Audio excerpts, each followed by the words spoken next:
Hello, fellow homebrewers. JP here, and I want to introduce to you the brand new Brew-Built X1 Conical Series available at More Beer. More Beer sells the highest standard in homebrewing equipment, and the Brew-Built Conicals are just that. They're made from mirror-polished 304 stainless steel, and they come with loads of features that you and I have been looking for. They have a full 2-inch bottom dump valve, which will eliminate your clogging issues, while the sturdy base includes 4 reinforced legs, just like those big Pro tanks do. More Beer also carries the Brew-Built line of options and add-ons like casters, pressure kits, and even external glycol chillers. So you can find out more about the new Brew-Built X1 Conical Unitanks by going over to morebeer.com for detailed videos on the entire line of Brew-Built Conicals. You can trust Brew-Built with your next fermentation, and you can trust More Beer to find the right conical for you. Brew-Built at morebeer.com. Today's Sunday session is brought to you thanks to the fine folks at More Beer. Visit them right now at morebeer.com. I want people to believe in me, and I want people to believe in me when they taste my beer. That's what it's about. You mean you laid underneath it and tried to Put his tongue up the bung? I like to actually scoop up the yeast and look at it. 7 o'clock came real early that next morning. Oh, yeah, man. Thanks for dumbing that down for us. You did an awesome job. It's all about food and beer. Punch me in the junk. Man, that thing was thick. The point is just beat it like it's your dick. I like to smell it afterwards. Are you being sarcastic right now? Yeah. Bring your body armor. I ran in my junk once on a ball valve in a kettle. That's a true happy ending. Now, live from the Brewing Network studios in Northern California, this is the radio program for home brewers, craft brewers, beer lovers, and beer geeks. It's your only source for live beer radio that brings expert brewers together with, well, expert drinkers. This is the radio program with a head on it. This is The Session.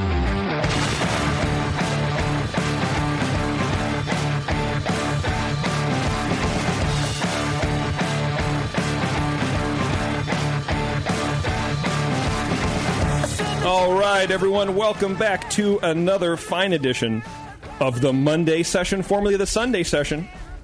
I'm your host, Jason J.P. Petros. Now, you don't adjust your knobs, don't adjust your dial, unless you're in private, because no one really wants to see that. I am not Justin Crossley. Justin Crossley has invaded a small island country called Australia with a couple of handsome people called Push Eject and Nate Smith and Michael Tasty McDole. So I am going to be your driver today for the next 2.5 to 3.5, possibly 4 hours. Let's stick with 2.5. Yeah. It's 2.5? We can just do it right now. We can just end it if you want. You did a great job. Thanks. Yeah. All right, I really appreciate it, everyone. Thanks for joining. Good show. Thank you very much. Yeah. I thought it was pretty good. Awesome. Yeah, Justin's off enjoying his vacation. He's actually starting his vacation because the Australian National Homebrewers Conference doesn't actually start for another, 4 weeks or something? Yeah, that guy's taking a lot of vacations. He's like the president. Right. He's every time you talk, yeah, he's in Europe. He's in Australia. He's golfing. He's in Mars. Well, once he bought that corporate jet, just it's can't all keep over. him home. Yeah, it's all over. So you're sitting in here with me, of course, and I asked Sully to come in, our good old friend Sully. Hey, it's great to be here. Not Fantastic. old as in Well, I am old. So real just, old. Yeah. No, it's great to be here, and it's actually awesome to see you flying the ship right now. Oh, thank you very much. It's like the co-pilot has taken over. It's more like I borrowed my dad's, box wagon or something like that, like the wood panel. Now, don't scratch this because it's been in our family for 3 generations. I saw you had a little problems earlier on with the radio, but yeah, I think you got that going. You're fine. So we'll fix that was it the in post. car analogy, by the way. That wasn't really. Scott will fix it in post. You'll be fine. It'll be fine. It'll be all right. Let's see, what are we doing? We're doing introduction. What's the show about today? We are hanging out with Alex Noel, right? Hi, guys. Hi. And you are with Three Weavers Brewing Company. It's all true. They are in Inglewood, California, and Alex is opening that brewery, and we're having some of her beer right now, and I must say it's really good.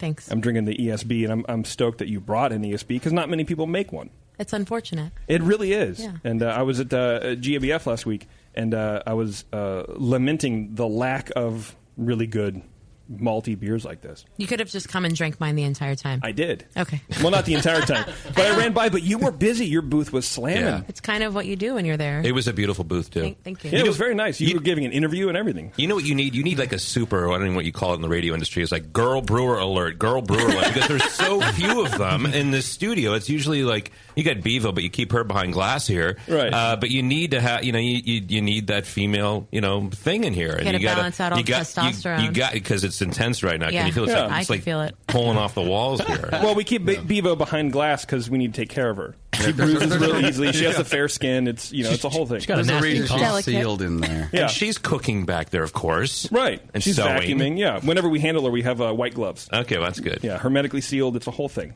Bevo's had a cough for about 3 weeks. Or longer, maybe. So you can't blame us.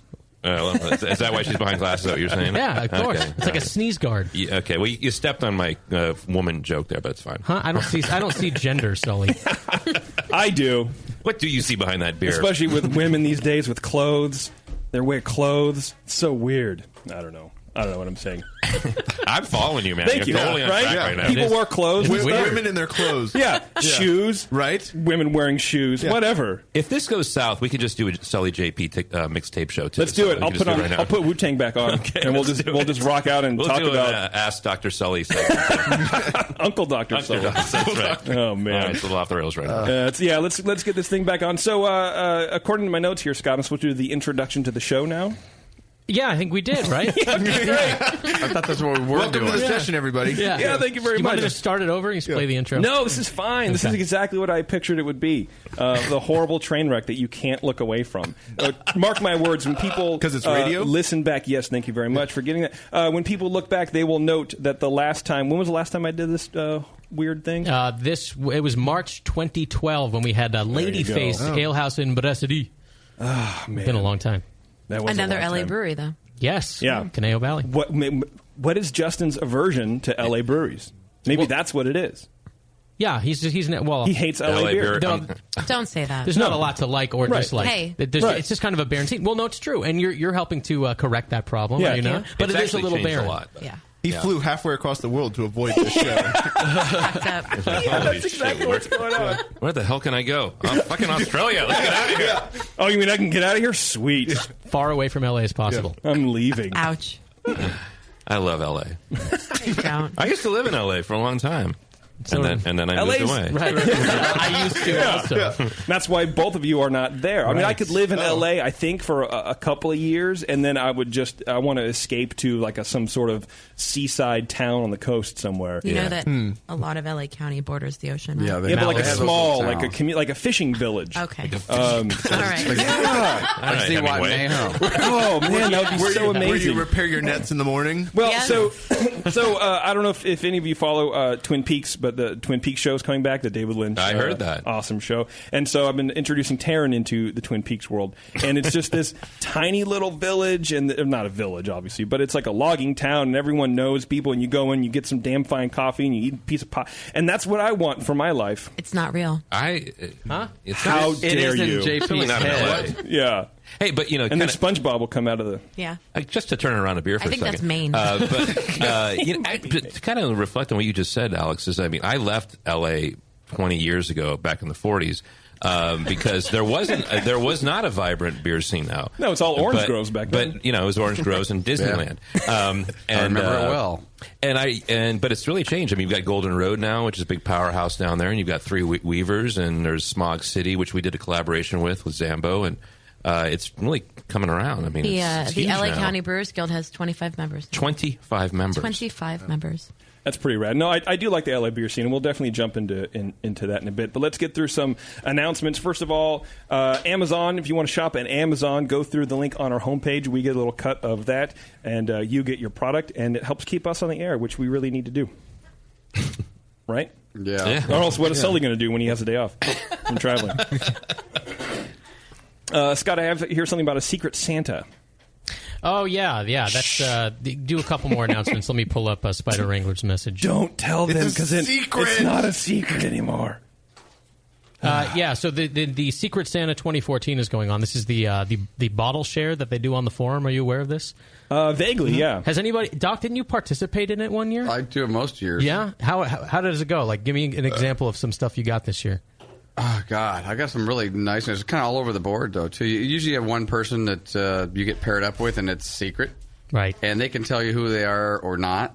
And usually, why would they spoil it and tell you who they are? Well, they can if they don't have anything, or they don't have enough bottles to send you. They can send something regional that you can't get, which is kind of cool too.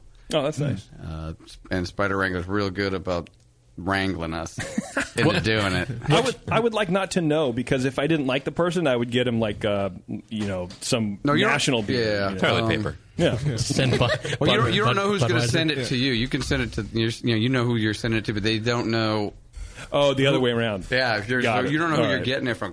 That's not announced. What did you send? Did you send some homebrew commercial stuff? Yeah, no, both homebrew. Yeah. The homebrew. Yeah. Anyway, so here's the announcement: the 2014 Secret Santa Exchange. It's now open for signups. Participants will receive the name and mailing information for another BNer to send homebrew and/or commercial beer by the end of this year. It's open to all members of the BN Army, as long as you're not on the naughty list, meaning you stiffed your whoever you were paired with this year. You sign up by PMing your mailing information to Spider Wrangler in the forums no later than November 24th at midnight. All participants will receive the name of their recipient the following day. Join in the festive spirit by giving and receiving the gift of beer. Yes, the gift of beer. And there you go. All right, there you go. If you want to join the Secret Santa regime, or whatever it's called, shoot over a PUM, whatever that is, to Spider Wrangler in the forum, and he'll sign you up. It is pretty cool. I've heard a lot of that. They've been doing it for, 7 years or something, right? Real long time. What kind of a dick ends up on the naughty list, by the way? Oh, they're out there. I have to imagine that at least a couple of them are listening right now. Here's my Hoppy Star Sand bottle. Ridiculous. No, they sign up but don't send anything. Yeah. So they received and did not give. That's really great. Doc, were you ever on that list? No, but I'm notoriously You send it in April?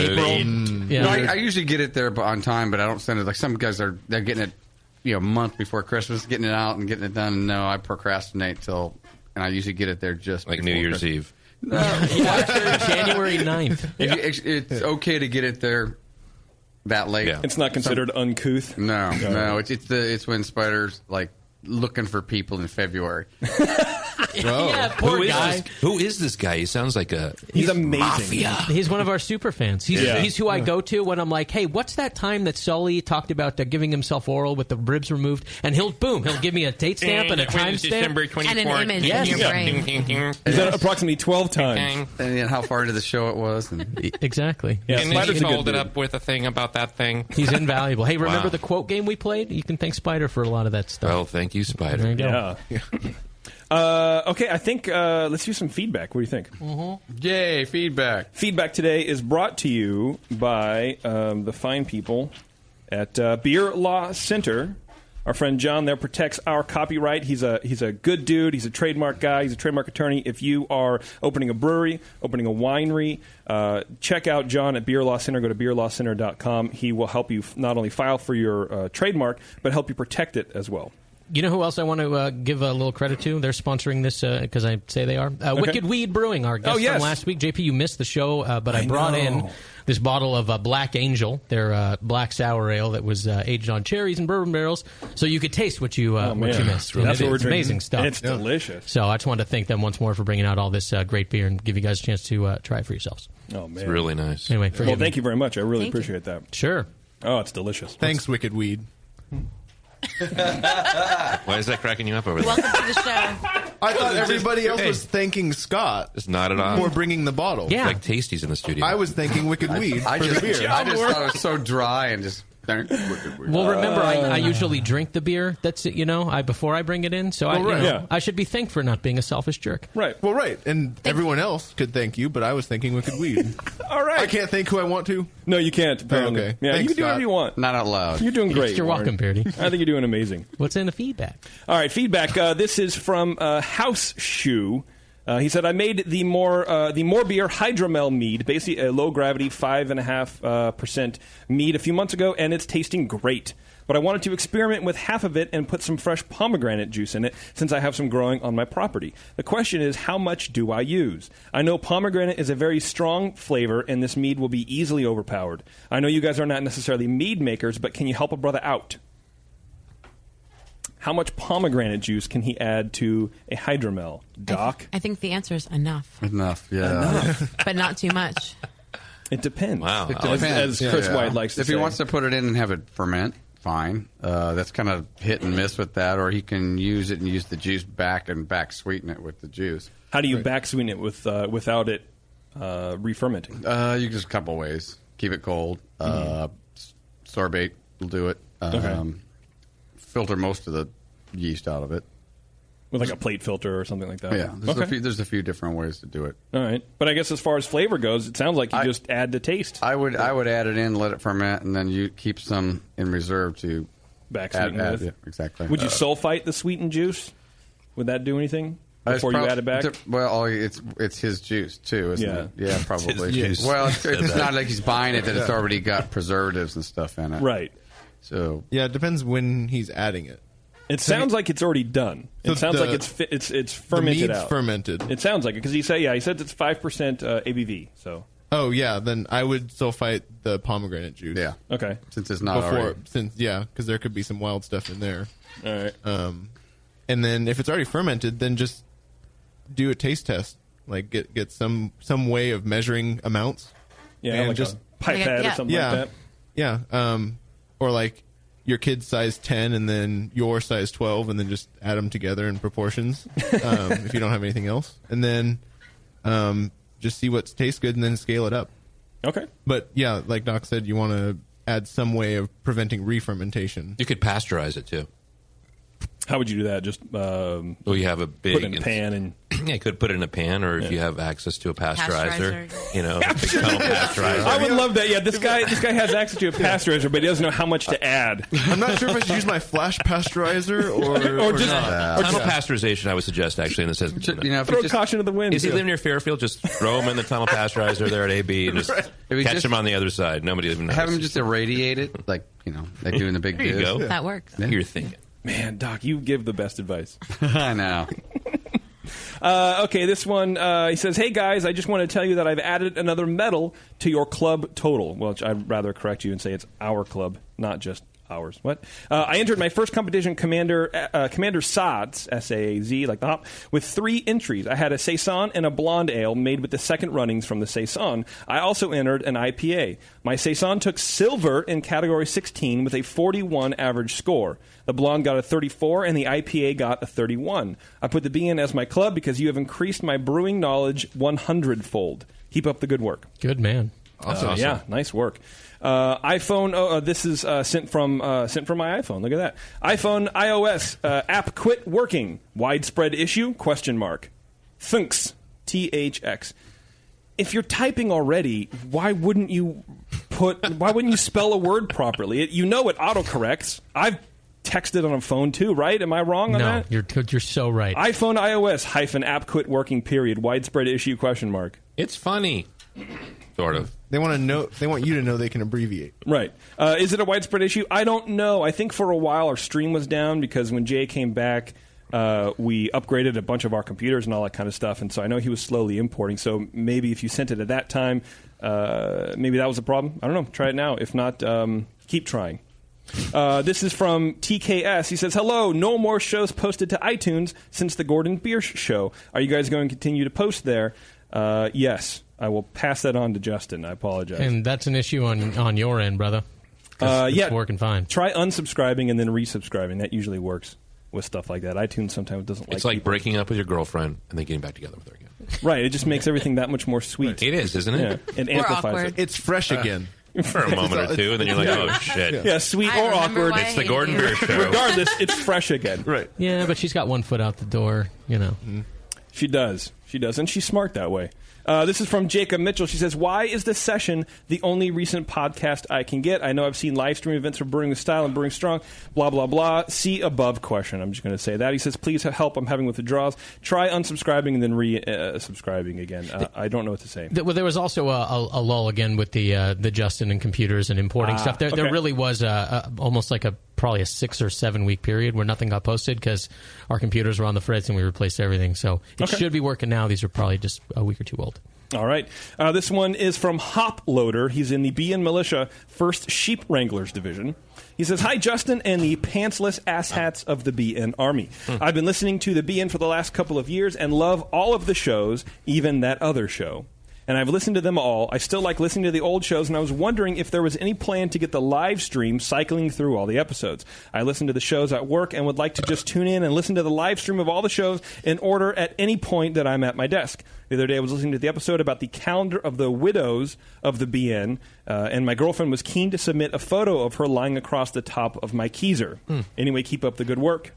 You can send it to Scott at thebrewingnetwork.com, and he will sure to make it around. I think he's we did this a few years ago. I want to say it was in Studio D, like the garage, where we talked about...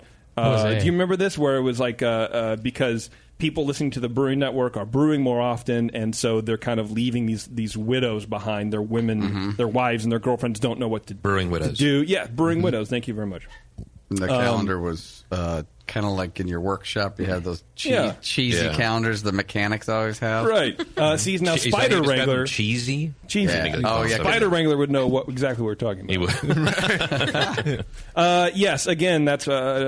yes. It's a computer issue. Everything should be going. The archive should be cycling through. I had to stop it right here, so that should all be addressed by now. In this instance, though, he's talking about live stream, which, to my knowledge, is just for single shows. And if there is a continuous stream that live stream offers, maybe that's in the plans. I don't think it is, though. No, he says live stream, but I think he doesn't mean live stream. I think he means our live stream. Oh, okay. Like 2 words. I see. Yeah. I see. Okay, well then yes, we have always done that. It was a lull, but it's back up now. Yeah, we're all good. This is from Dave F. He says, hello, kind gentleman and lady. I wonder who he's referring to. I was delighted that the session... I was delighted. Who's delighted anymore? I like this. I like this guy. I was delighted that the session with Jay Goodwin has led to such a wonderful new BN podcast, The Sour Hour. It was incredibly interesting, and I look forward to future shows. With sour beers becoming increasingly popular, this is exactly the type of podcast we need. Thank you. Now bring on the lunch meat. You're welcome. There will be more, many, many more. Stay tuned. I love talking to Jay about that show because he's just, I think it's like what we all do is we go, it was fine. I just don't know. Well, of course. What's he going to say? Like, I kicked ass. I didn't miss a syllable. I'm the man. I want him to high five himself. He is the best. Yeah. I want him to give himself perpetual high fives. But I told him, like, everyone loves it. No, you're just saying that. Trust me, Jay. I'm not just saying. Yeah, he's killing it. For a guy who's not a broadcaster, he sure sounds a lot like a broadcaster. He speaks clearer than any of us. Yeah. That's exactly what I'm saying. Matt Klein writes in, he says, guys, I've been brewing for just over 2 years, and I've been listening to you guys for just about a year. I was even on Dr. Homebrew with JP a while back before his cancer episode. Hi, Matt. Whoever you are. All of the shows have been very informational, and you guys have helped so much. I entered 3 beers, including my first lager, in the recent local homebrew contest, and I was surprised by the results. Get ready to be surprised, everyone. My Jamil Zanishev Evil Twin clone scored a 40 and went through to the mini best of show round in the amber category. That is surprising. Wow.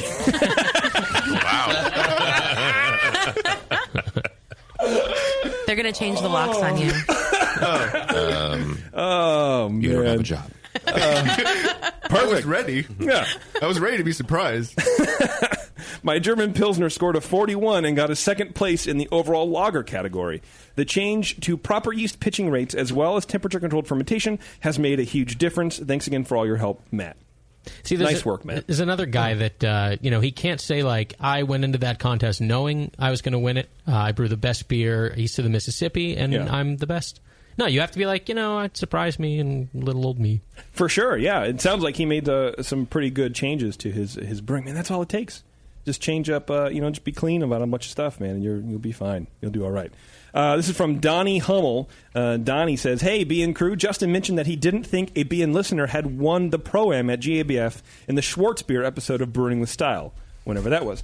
Well, I've been a corporal in the Army for many years, and in 2010, I brewed my Imperial Red with rye with Eagle Rock Brewery, and we took the gold. Thank you for all you guys do. Cheers. They still make that beer, and it's a really great beer. Eagle Rock. I don't know if they can make a bad beer. But there you go. Donnie won the Pro-Am. I hope he's not just trying to rub it in because Thank you, Donnie. I lost. But, L.A. Brewer. Nice work, Donnie. Yeah. And then last but not least, this guy's name, Browergy Sterenberg. Sounds about right. Thank you. He says, Brewing Army, today I resigned from my IT job I've been faking for a long time. I accepted a job that pays less. I have to move to a new town, leave my friends behind, all because I'm going to work at an online brew shop. It's a great opportunity to be in one of the best companies in New Zealand and in turn support the brewing community, which I love, and work towards that dream of opening a boutique brewery in a hippie surfer dude town down here. This was your fault. I listened to a show about how to get into the industry, but I guess being a brewer and loving the brewing peeps is a dream come true. Damn you, he says. I love you. And he says, Beersy's talking. Apparently he's super drunk. Beers. It's just the beers he's talking. That's fine. Anyway, I hope the email aren't too long. No, they are not. I want to thank you for your time, your passion. It inspires the world, saving lives one beer at a time. I think I just cried a little. Yeah. Kind regards, soon to be poor and happy, Brugargarji Stuttgartenberger. When he opens up that hippie brew place on that little seaside town, that's where you're going. In New Zealand? Yeah. Hey, you want a little seaside, sleepy little town? I do, but I don't. You be away from people? I think we could take a boat there. Yeah. But I don't do well in huts. You know what I mean? Oh, Lord. Do they have drywall in New Zealand? Yeah, I think they have drywall. Maybe bricks, air conditioning. We'll get you a yurt. Well, they have a lot of sheep. I need a yurt. That's what my life needs, is a yurt. You don't need to go far to find a yurt. You've heard of Berkeley, right? Yeah, that's true. I can just Airbnb a yurt in Berkeley. You can. It'll be great. Okay, we have a Twitter game. Twitter game today is brought to you by Keystone Homebrewing Supplies. Go to Keystone, what's the website? It's KeystoneHomebrew.com. Thank you, sir. I really appreciate it. So in the news recently, I don't know if anybody follows, corporate beer news the way that I do, but Miller Coors, and a Miller Coors executive recently discussed the way forward for light beer. Apparently, they're really just trying to make the hard sell on light beer, basically saying that people still drink light beer, just not as often, which is kind of like a weird tap out. It's like, I kind of give up, but people still like us. We're still relevant, except when we're not. So I'd like to know if anybody has any tips for Miller Coors, and they're planning the future of light beer. So you can Twitter that to Brewing Network. And Beverly, the lovely Beverly, if she wakes up first. Hi. I'm awake. I love you. Should we take in your Twitter game questions, and we'll play that at the end of the thing, and then there you go. Okay, this beer's finally kicking in. I think I'm finding my groove here, Scott. Good. Thank you. Could have fooled me, but I'm glad to hear it. Yeah, thanks. At least you think you have. You're like That's Stella. You're getting your groove back. I don't understand. I don't get it. Stella got her groove back. Don't lose your groove. Oh, JP, Shit, I we have lost to have it. a movie night. A movie night? That's what I want to do. I know. Yeah. Was that Whitney Houston? What was Stella got her group back? Angela Bassett. Bassett. That's right. Okay. I'm glad you think I have the figure of Angela Bassett. That was a compliment, right? That was it, because I'm not fat. Right. All right, thank you. Or a very woman. much. Here we go. We don't see gender. No gender.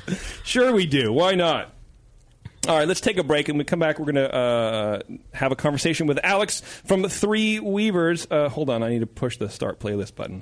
There we go. Alex from Three Weavers, here we go. Coming back this session. Thanks for sticking up. Hang on.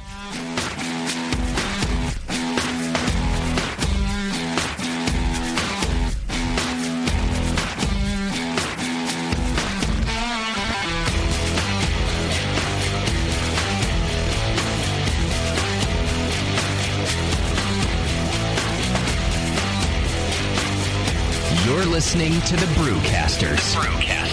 On the Brewing Network.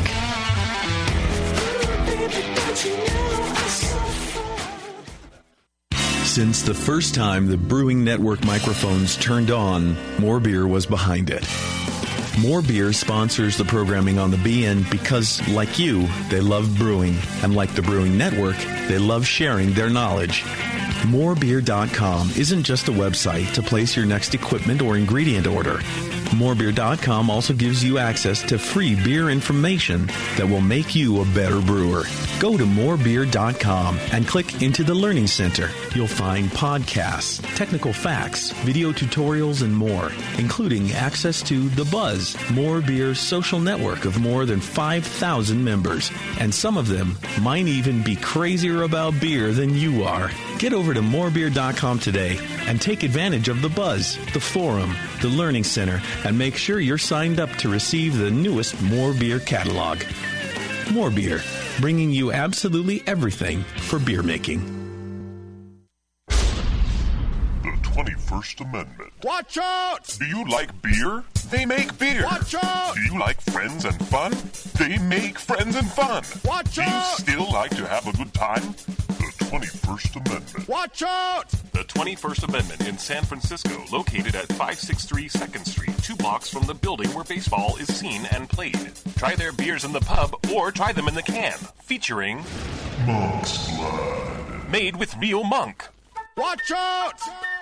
So why not have the best time of your life? Go to the 21A and Sean O'Sullivan will personally greet you with a can of Monk's Blood. The 21st Amendment.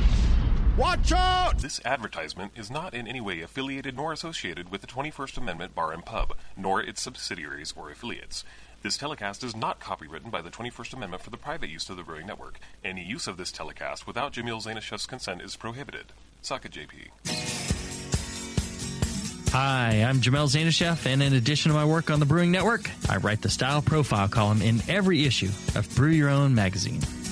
Hi, I'm Sean Paxton, and when I'm not prepping for the Home Brewed Chef on the Brewing Network, you can find me writing articles on how to cook with your home brew for Brew Your Own magazine. Greetings, cretins. This is John Palmer, and when I'm not writing for Brew Your Own, I'm reading it. John Palmer, Sean Paxton, Jamil Zainashev. If you love listening to them on the Brewing Network, you'll love reading their articles, tips, and recipes in the pages of Brew Your Own magazine. Join Jamil, John, and Sean 8 times a year in Brew Your Own.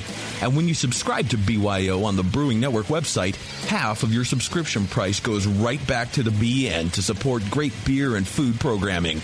So sign up for Brew Your Own magazine through the BN website today so you can listen and read your way to better homebrew. Are you a member of the American Homebrewers Association? Well, you should be. Members of the AHA can focus on brewing beer, and the AHA takes care of the rest. The American Homebrewers Association advocates on behalf of homebrewers like you to legalize the hobby in all 50 states and make sure that beer laws make sense. Plus, there are many great benefits that come with your AHA membership, like pub discounts that give you awesome deals at bars, restaurants, breweries, and more. Zymergy Magazine and eZymergy for tons of articles, how-tos, easy-to-follow recipes, and news about the hobby you love. And access to the members-only content on homebrewersassociation.org. But the AHA can't do it without your support. Join today so the American Homebrewers Association can keep fighting for your home brewing rights. Visit homebrewersassociation.org or join right now from the homepage of the Brewing Network website. Relax. Don't worry. It's the American Homebrewers Association.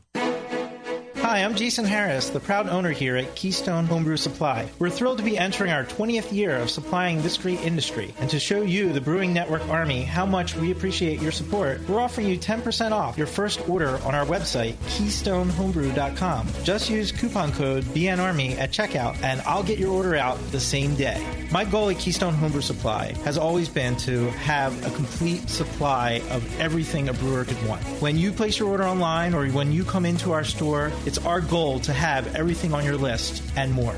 One aspect of KeystoneHomebrew.com that we're really excited about is the ability to fulfill customers' exact grain bills. Do you hate to wait? Keystone Homebrew Supply can get your precious yeast and hops to you within just one day if you live between Connecticut and Virginia, and within 2 days east of the Mississippi. KeystoneHomebrew.com. Coupon code BNARMY. I'm Jason Harris, and I approve this message.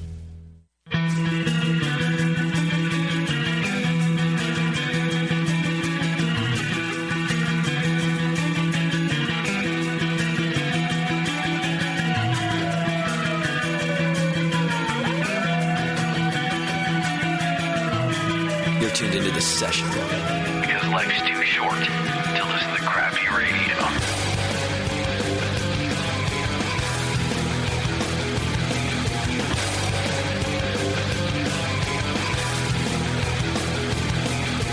All right, thanks for joining us.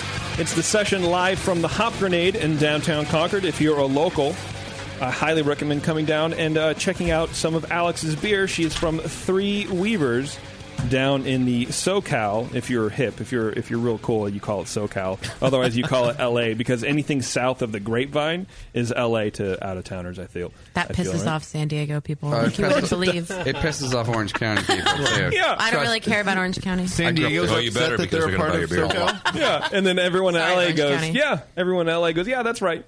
Yeah, there's no Orange County, there's no San Diego. It's all just LA. It's the entirety Yeah, of I guess you would think that.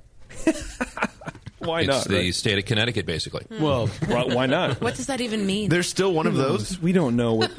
Sully just kind of has Just- word salad. Yeah, sometimes. just have a chuckle. I'm older. I say things. Believe them. As long as you do. Alex, thanks for joining us. So you came up here for this, right? I did. Yeah, I took an airplane. Wow. Whoa. I don't even know how that works. You I have know. flown before, right? I have flown before to Oakland. Yeah. Oh, Yeah.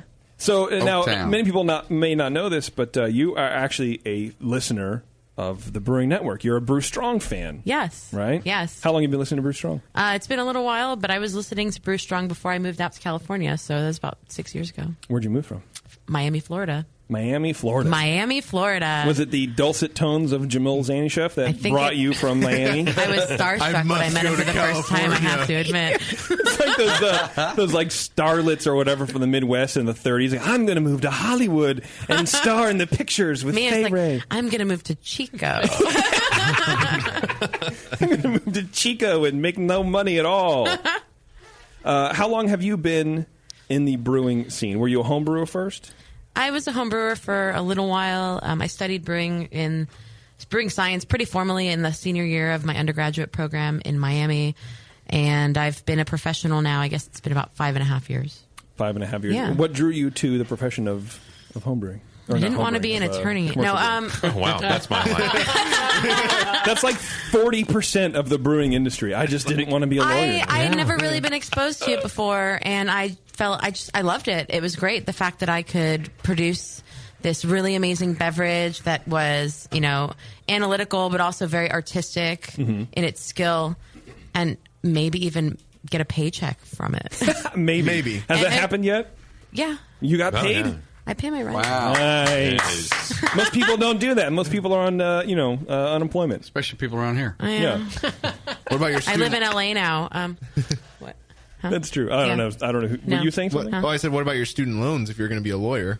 I don't have them any. I didn't go to law school. That was it. I was like on the Just edge. an idea, I was on the Warren. edge of the cliff, and then brewing kind of backed me down. And otherwise, I was going to jump off. Who taught you how to homebrew? My college professor, his name's Barry Gump. Really? Yeah. That's a great name. Very Great name. Yeah. You If can he's make listening, porter hello. beer. You can make IPA beer. Let's talk about malt He was today. fantastic. No, he was great. And I really kind of professor. took on to what we were doing. And he said, you could actually have a profession in this if you wanted to. There aren't a lot of women in it. It isn't very highly paid, but it's there for you if you're interested. I'll write you a letter of recommendation. I don't know how much that helped. Wait, what kind of class was this? Brewing science. Oh, okay. Yeah. Well, that makes a lot more sense. It's not like advanced maths or Florida state history. or something Abrahamic like that. religions. Yeah. Yeah. That is. I studied that too. Someone in here has a degree. Wow. Person. I don't know what Book to say learning. now. Yeah, all your thinks are real smart. Yeah. So I see here that your first brewing gig was at Sierra Nevada. I was an as intern a paid there. intern. A yeah. paid intern. I lived at the brewery. They have this cool little duplex there. They paid me money. Oh. Yeah, I wrote a training course for them that it was basically grain to glass, why Sierra Nevada does things the way that they do it. Okay, so you're smart. Like, you know stuff. So that's why what I'm do that? getting out of this, right? I mean, what did you write for Sierra Nevada? Sean, you can speak if you want to. Well, I mean, you have to admit, I mean, she went to school in Florida. Yeah. She took a brewing class there last semester and then pulls up stakes, goes out to Chico, and gets a paid internship. I mean, that word's probably not being uttered here at this Brewing Network. I mean, paid internship. It's internship, period. It's free. And then gets a job at Sierra Nevada. Sierra Nevada and writes for them. And then writes something. Right. Tell me about it. Okay, so I had a combination of some of the knowledge they wanted on the brewing end, and I also had technical writing experience because I worked through college. So I did some technical writing throughout college, and they were looking for this happy marriage. Mm-hmm. They actually posted the internship originally at Davis, and they had some very specific application requirements like cover letter and resume. And out of Had to be all from the people, Florida?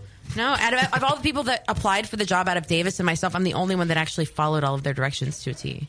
Wow. So whoever of you like 5 years ago decided to not send a cover letter, you fucked yourselves. You didn't write the dates. You forgot to put a comma here. Probably washing kegs somewhere in like Iowa.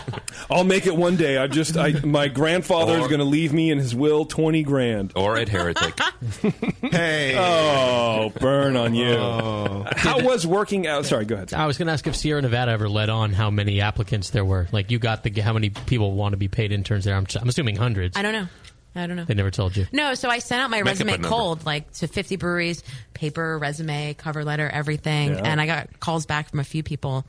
And a couple of them shot me down after like an interview. I'm not going to mention who they were, you guys. Screw you guys. But but no, Sierra Nevada was No hard the feelings. best. It was the best possible position I could have gotten. And I moved to Chico 3 years after graduating from college. So you had no problems. Just that's it. This is what I want to do. I want to be a brewer, and in order to do that, I have to uproot my entire life and shift it across the country. Yeah.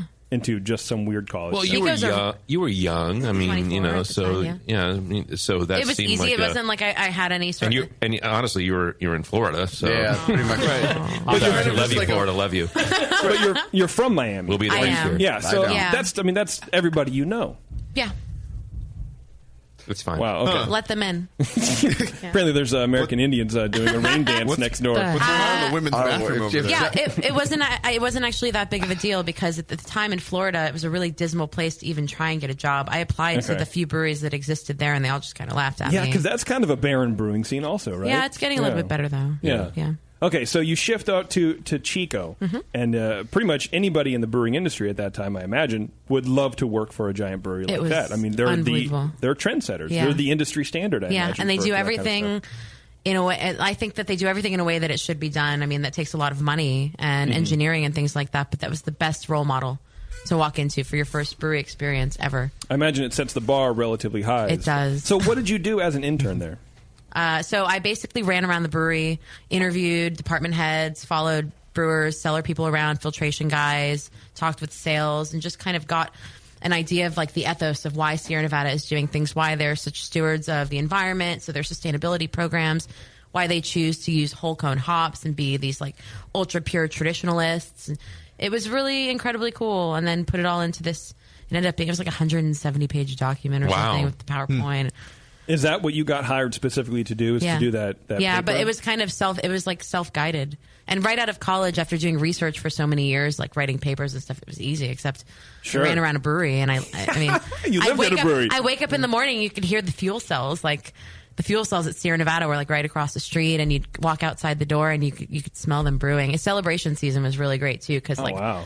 the smell coming out of the brew house during celebration season was just like so rich and sweet. That must have been like a dream come true for It anybody was. in the brewing industry.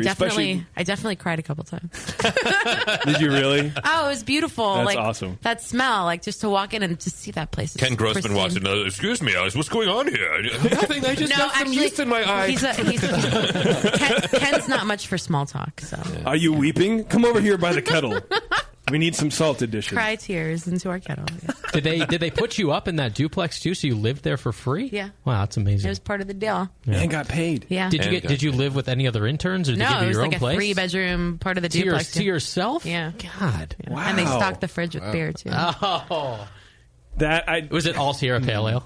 No, Just no. row after row after So row. Torpedo. It was right when Torpedo was just coming out, and I was a big fan of Torpedo at the time. You were drinking the Kool-Aid. I was drinking. They were feeding it to you for sure. I still drink the Kool-Aid, even though I'll probably never work there. But absolutely. Would you go? So now you're starting your own place. Would you take a job there if they go, look, Alex, maybe we really need you back? Instead of retirement.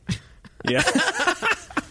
Instead of retirement, just be like the head brewer, like a. No, I don't know if I could function most optimally in a large sort of corporate brewery environment like that. I can't imagine going from from the track record you've had, which we'll get into in a second, but then going to kind of a larger, I don't know, umbrella, for lack of a better term, of Steve were, rules and regs, right? So if Steve Dressler were to walk up to me and say, "Hey, Alex, take my job," I'd be like, "Yeah, okay, yeah, all right." But if that's it, though. I think, or actually, their pilot, like to run their pilot system or something. That's a really cool. Yeah, don't they have like a quadrillion barrel pilot system or something like that? I think it's actually a 10 barrel. It's 10 Are barrel. you sure? Yeah.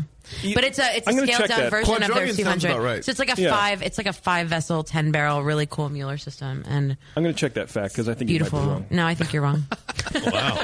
Challenge She accepted. might have written the technical papers on that. Yeah, she might have. No, not on the pilot system. But Warren, there's no proof, so we don't know. Yeah, I did might. go to beer camp once. That was cool. How is that experience? It's awesome. Yeah, Yeah. You just what do you learn about the brewing process, and then you actually get to execute it, or They wine and dine you, and you ride around on the beer bike, get tours, drink That's it. beer. Yeah, brew a beer in the pilot brewery. I saw those things all over Denver. So there's Those no beer bike camping. things. Yeah. They're kind of weird. No. But in Asheville, I think I've heard allegedly they're supposed to have like a campfire with cabins and stuff.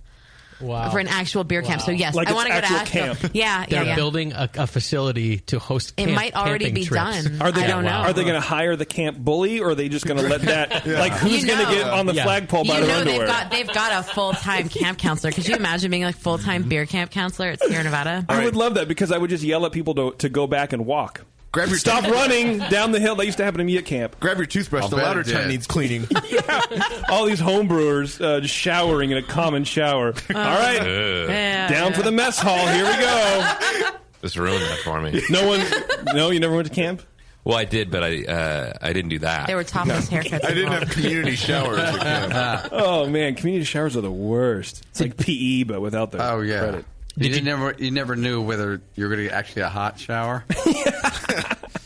Did you do the beer camp while you were working there? Yeah. Yeah. Okay. It was part of my research. Uh-huh. Wow, that At is least the that's what perfect- I said. So after your internship, did you go, look, I need to do another paper. How can I leave now? Did you try to- it wasn't as dreamy as that. No? I asked for a job and I didn't have the right qualifications for the production positions that I wanted. They kind of wanted to put me in like a desk job, and I really didn't want to work behind a desk. Did you claim sexism? No. Yeah. So after Sierra Nevada, so your internship is up. Yeah. You're ready to split. Yeah. Where do you go there? Moylan's. Moylan's. In Novato. Yeah. I moved down to the Fair Bay Area, and I love it here. But I worked at Moylan's. Denise Jones gave me a job there. Awesome. I worked in the cellar. I did a lot of bottling, packaging, stuff like that. Really like the grunt work. Yeah, you've started to get your hands dirty in your first Totally. real experience Yeah, brewing, maybe? calluses built up like you wouldn't believe. Was that kind of a surprise, maybe? No. No? No, Okay. Well, I not at guess you've all. been around it. Because, like, to me... I didn't know. No, I went in Yeah. without any sort of expectation. Right. When you don't have the experience, you got to be open-minded to what it's actually going to be. So I didn't have any sort of preconceived, glamorized notion of what this job would be. Oh, I would. Yeah, a lot of people Yeah, do. for sure. I still do. Yeah. Like, I brewed... We're just waiting for it. I brewed Any day once now. at Triple Rock with Roger. Oh, sorry. And I'm like, oh, this is going to be amazing. I'm just going to not do anything. He's like, well, what are you doing?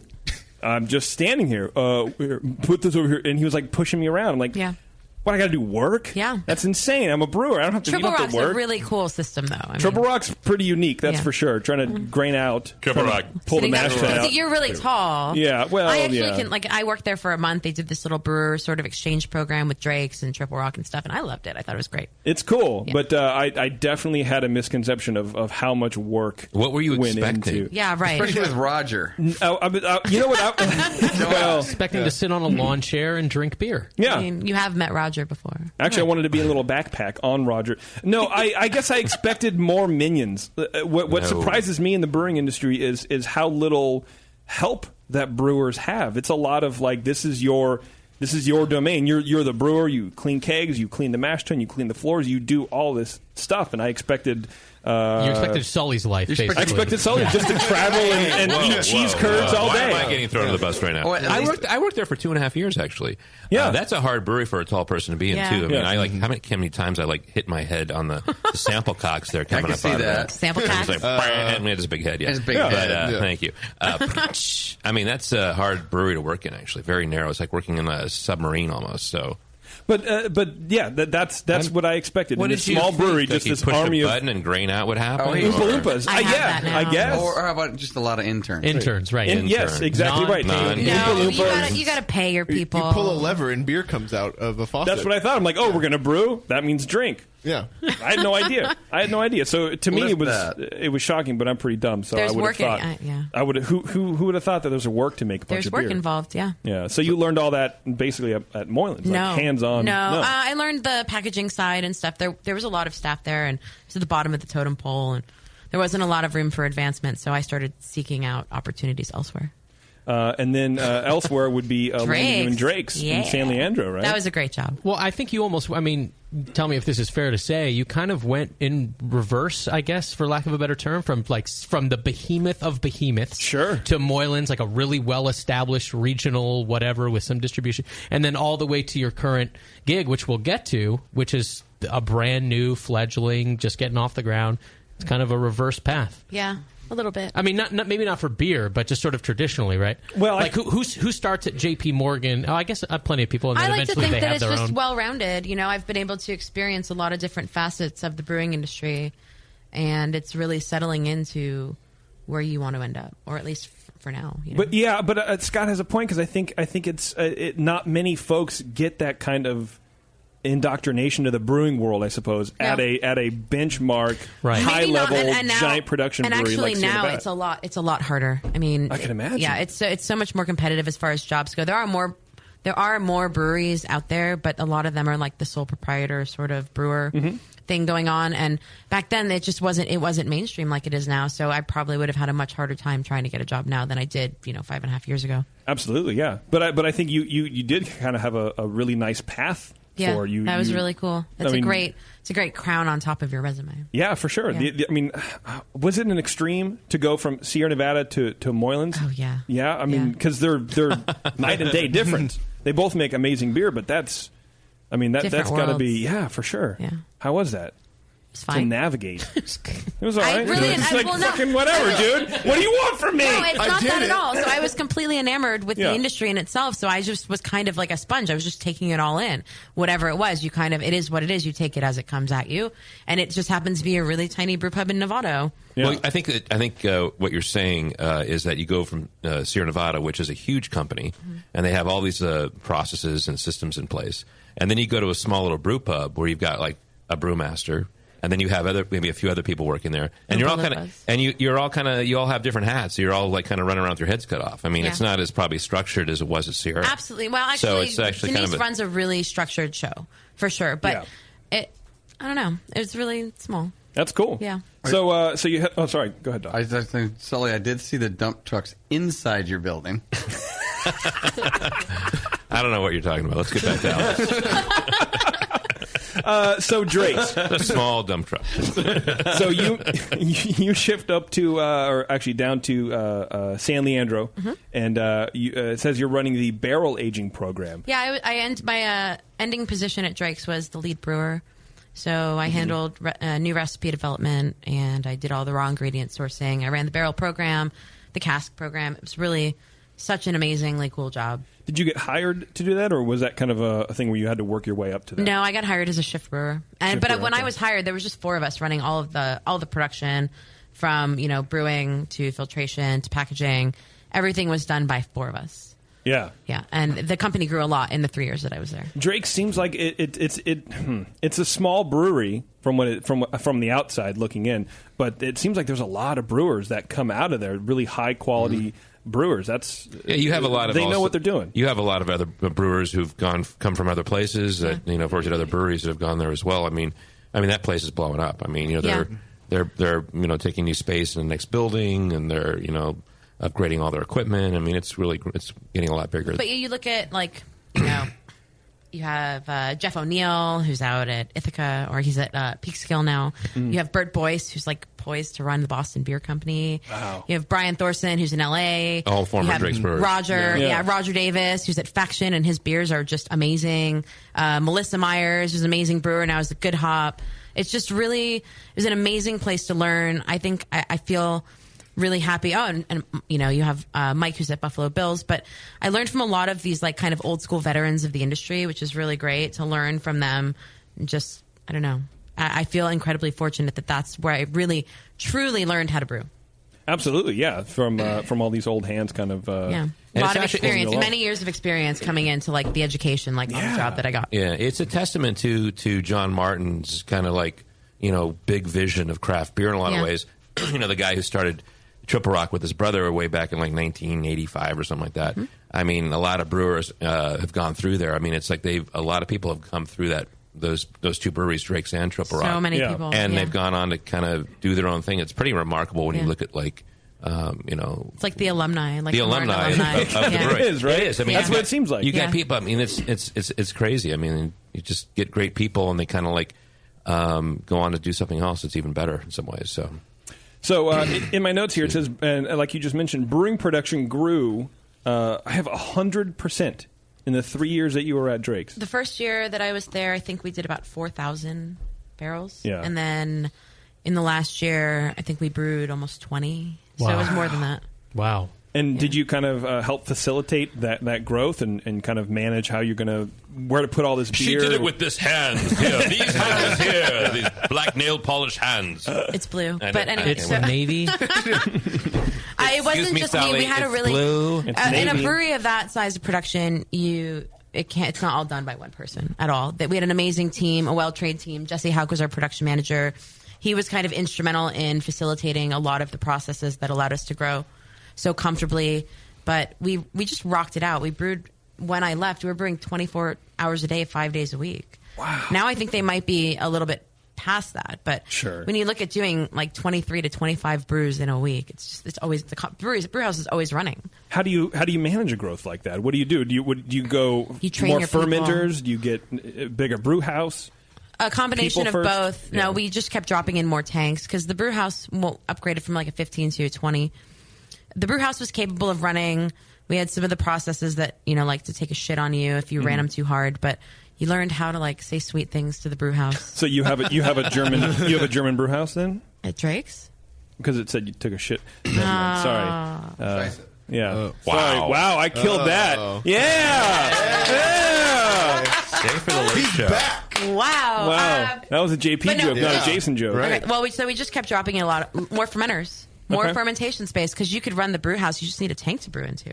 Okay, that's it, right? Because the beer can sit in a tank for a little while if it needs Sure. to, but if you're out of tank space, you can't continue to brew. Because that's what we hear a lot of people doing is they have a max run on their brew house. Like, we can only run the brew house so many times. Yeah. There's so many brews we can push through a day. Mhm. That's your theoretical limit. Yeah. And do Exactly. you try to reach that as a brewery? Well, I mean, if I did it my way, it would be a little bit different. I would maybe not want to work it as hard. It's nice to have weekends off occasionally, give the brew house a rest. But there, it wasn't really in the trajectory that the brewery was taking as far as sales growth goes. There was really no choice but to just drop in new tanks and brew as much as you Just can. do it. Yeah. Okay. I see what you're saying. When did 1500 come out? Was that during your time? No, 1500 preceded my time that was there. before that. That was 2005, I think. Oh, was that early? 9 years ago? Yeah. I don't know. I think it may not have been that long ago. I don't know. Because I think I got one of the first kegs of that. I think it was in 2005. Text Roger right now. He could time figure it out. Right, but was it like batch 1500 or like 1500 as it is now? I don't know. That's a good question. I don't have an answer to a good question. I'm not allowed to toe the company line on that one. Was that the beer that was pushing the growth? 1500? Yeah. IPA was the number one seller. It was the IPA. I mean, just because it's called an IPA. Yeah. That's weird. But IPA 1500, Denogonizer also. Mhm. Yeah. Okay.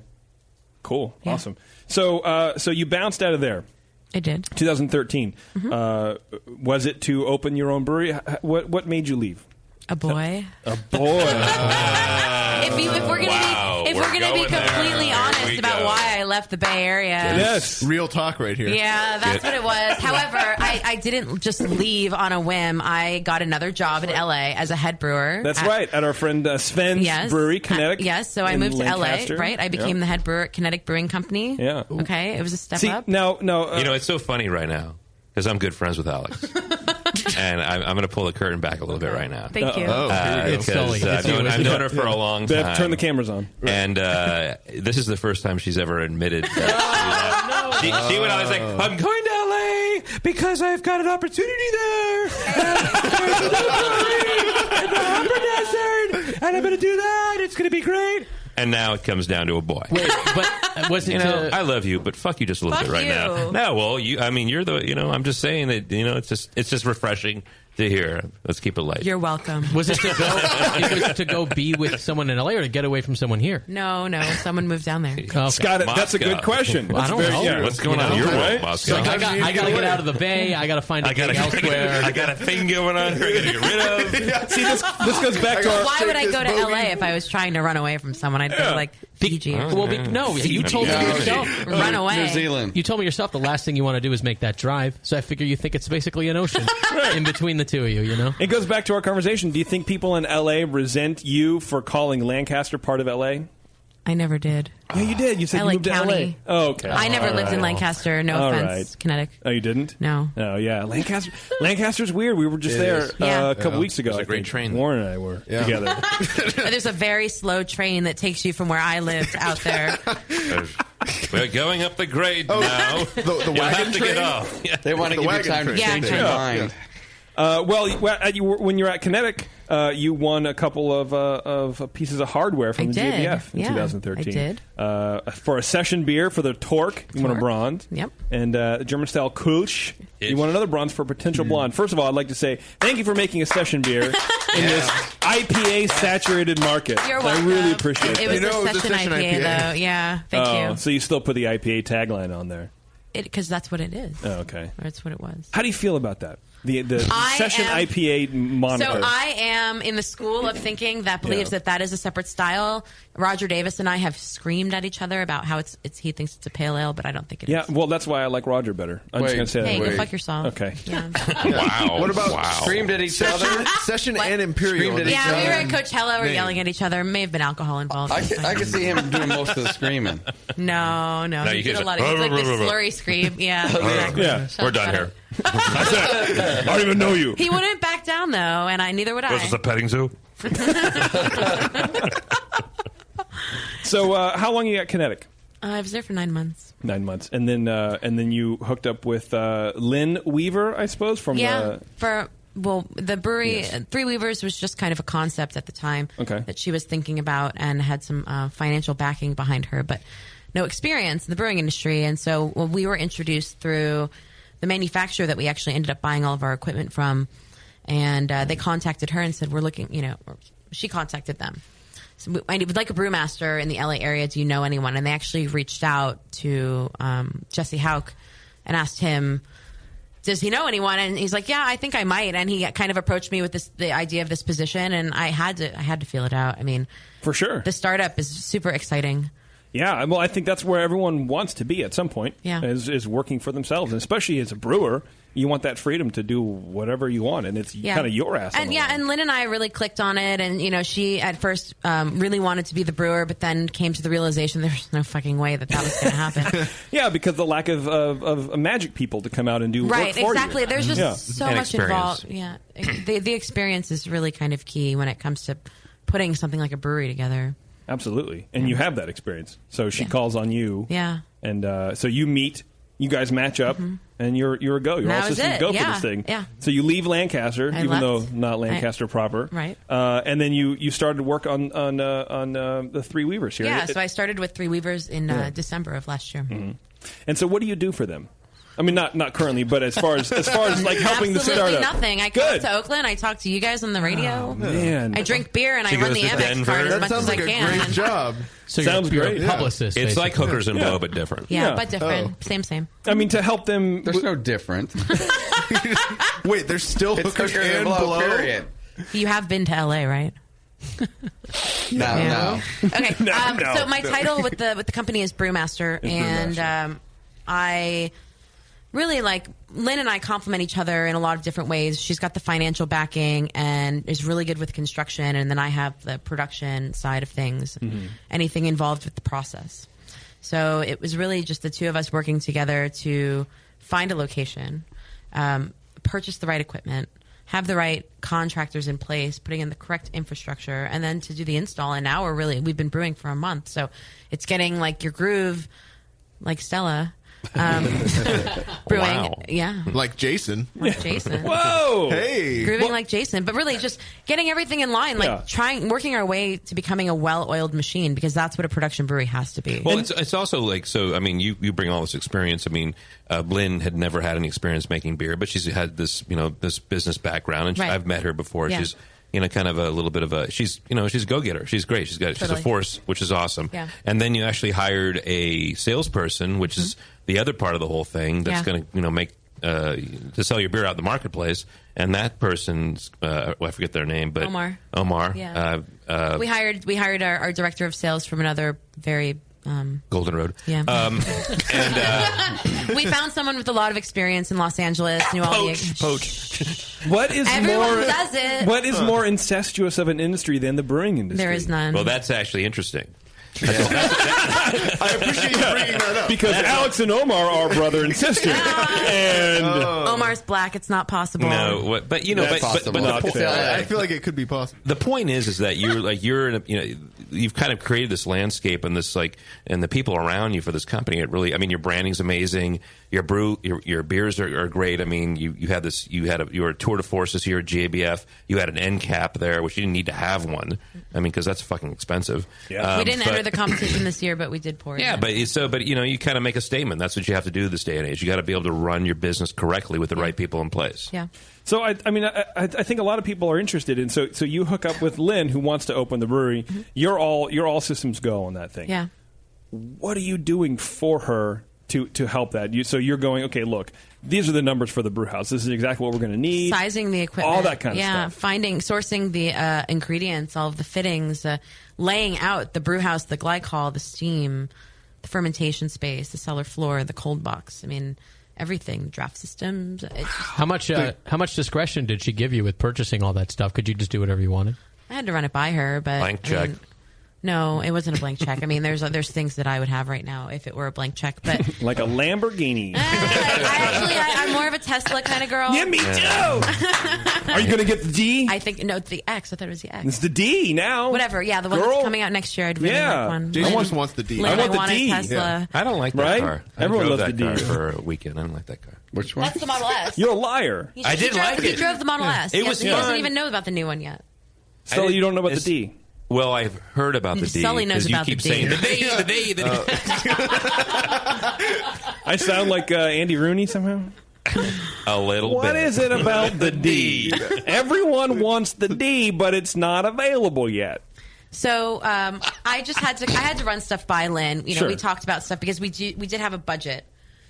It's a pretty big one, but we had a budget. And What? Okay, over $5 million? No. What does it cost to? Okay, so how many barrels? It's a 15-barrel brew house. What does it cost to open a 15-barrel brew? We're If at you can tell, Just tell them. I can tell you, we're at about Yeah. the $2 million mark right now. Add 20% to that. That's not bad. That's good. No. That's pretty good. Yeah. And we have a lot of capital projects planned for like 6 months, 12 months, and then 2 years down the line. So there's things that I wanted now that we just can't swing. How big of a facility are you in? It's just under 12,000 square feet, and we're expanding another 6,000 square feet in about 8 months. Oh, wow. Expanding already? Yeah, there's a unit next door that we want to take over, so we're going to take it over. Wow. That's crazy. Were there any conflicts? Because you said that Lynn was the sort of construction side. Did you ever have anything you wanted to put equipment-wise, and she said no because it doesn't fit the construction aesthetic? Any conflicts there? No, because I was the one who told her what goes, like... Oh, you... Okay. Well, the only struggle that we've actually had recently was with having the right amount of power. there's only so many things you can put into the power in a building. So right You have now so many plugs. Right. Yeah. Well, or panels even. So now we're waiting for Edison to give us more power, so that we He's can dead. do things I don't know. like. I don't want to break it to you, but yeah, that So dude's what you're gone. saying is it's never going to happen. No. Yeah. He told me next week between 8 and 4 on Monday. Yeah. Tesla will come screaming by. I'm better. But we came. So we chose. We're Where's in my Inglewood, coil? which is not really. It's not. It's its own city. It's outside of Los Angeles, kind of nestled in actually a lot of different neighborhoods of LA, but its own independent city, and it's the only place that we were able to find the right space. Okay. It's all. We have got 3 loading docks. We've got like almost 30-foot ceilings. We have thick concrete floors. The power and the water is there. The infrastructure was there.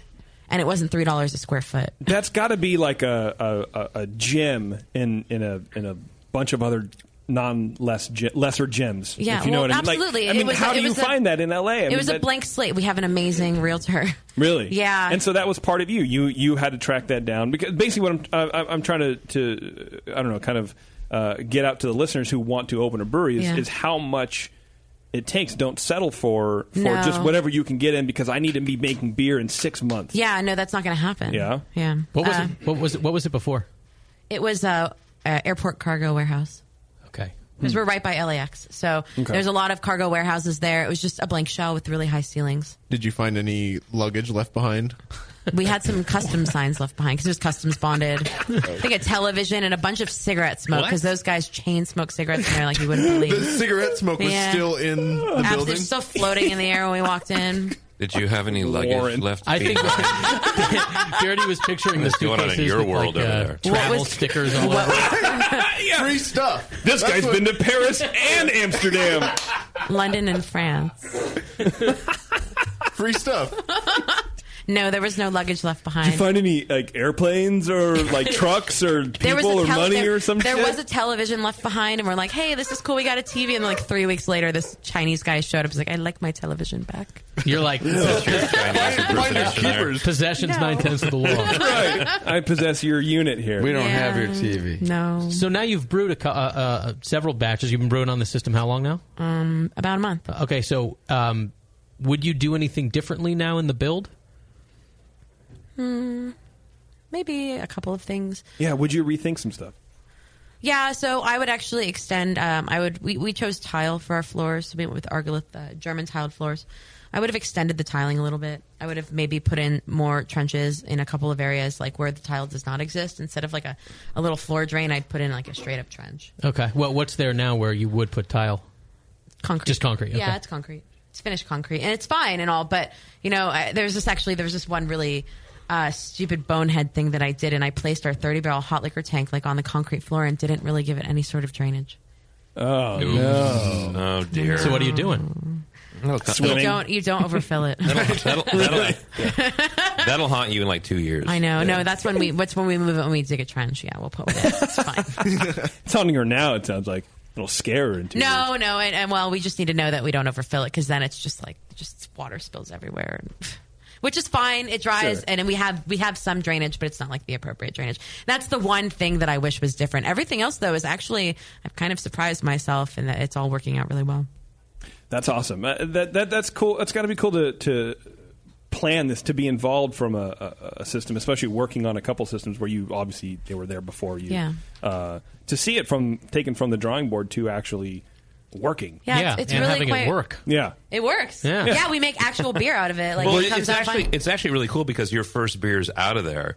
I remember following you on the social sites because you weren't talking to me then. But Hey. I'm just trying to create She moved controversy to LA right to now. get away from you, Sully. I mean, what do you want from her? Everybody It was him. just It was said- him. Guy. She said a boy, not a curmudgeon. No, but you exactly not an old fart. No, but your beers were like top notch out of the gate. Thank I mean that's pretty cool when you can actually turn the switch on, make beer, and they're awesome. Because I didn't sleep like for many weeks prior Really? to those first batches. Yeah, and then even in fermentation, there's just a lot of lost sleep. Did you have people around you going, no, it'll be fine, you'll do great? No, because no one around me really knew what to do. Really? So, yeah, they're just like, she's taking care of it. It's fine. Or you think in the back rooms they're going, I don't know, Alex is real worried. Should we be worried? Should we bail out of here, Lynn? I don't know. It's like she was crying in her office this morning. Is that a good thing? That's what's supposed to happen. Sounds like you work for tears? Heritage. Tears in the beer. Those happy tears. But no, I'm finally A lot of sleeping again. crying. It's really, I know. You shut up. Well, you were crying at Sierra Nevada, so you're probably used to That it. was like 5.5 years ago. It's fine. Everybody cries at Am I breweries. not entitled to a good cry every 3 to 4 years? I know. No. Yeah, I mean, Chris, Sean, I do you it cry every- twice a week. I'm fucking crying right now. Yeah. But I do a really good job of hiding it. It's just my cataract's leaking. It's fine. No. Just a manly He thing. is old. And in the way. He is old. Let's take a break. Yeah, and then we please. come back. I want to hear about. Somebody needs to change me. I like you just the way you are. It's fine. I want to talk about you brewing at other breweries in addition to into the build up to actually brewing at your place, right? Yeah. I want to talk about these burrs, too. I want to talk about these beers too. Yeah, it's Alex with Burr. Three Weavers Brewing. Back after this. Cool. Oh wait, now it's back after this because I didn't know the things. All right.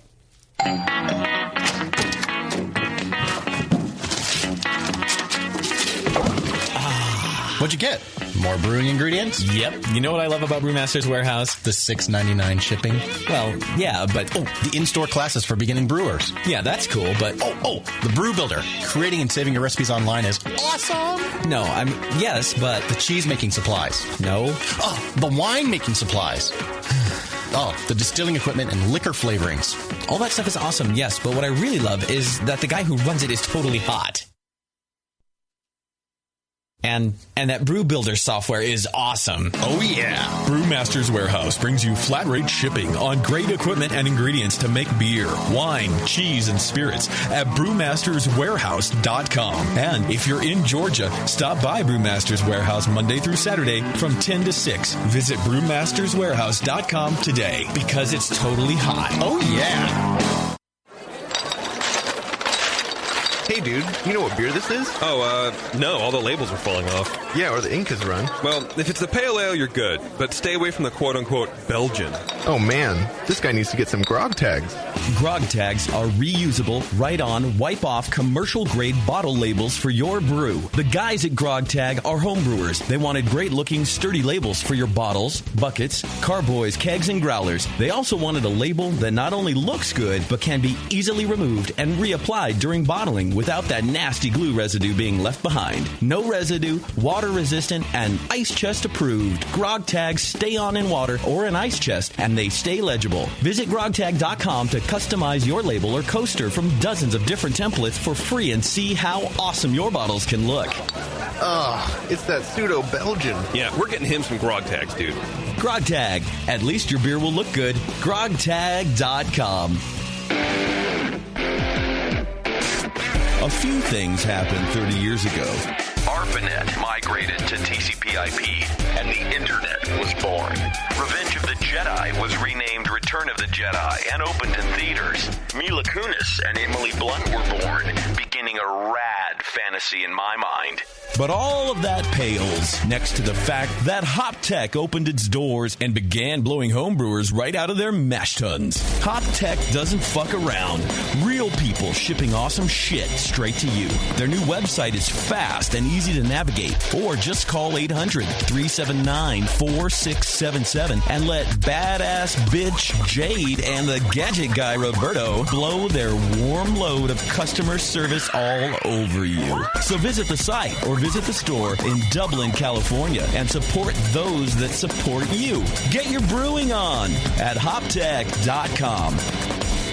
From the stovetop to a camp burner to some kind of brew stand, most homebrewers follow some version of this progression. With each move, a homebrewer will often have to change a lot, if not all, of their equipment. Until now, Blickman Engineering brings you the top-tier brewing stand, the only brewing stand that grows with you. For example, buy a top-tier floor-standing burner now, and it'll bolt right to your top-tier brewing stand when you're ready for all-grain brewing. The top-tier brewing stand is perfect for 5-gallon to 20-gallon batch sizes.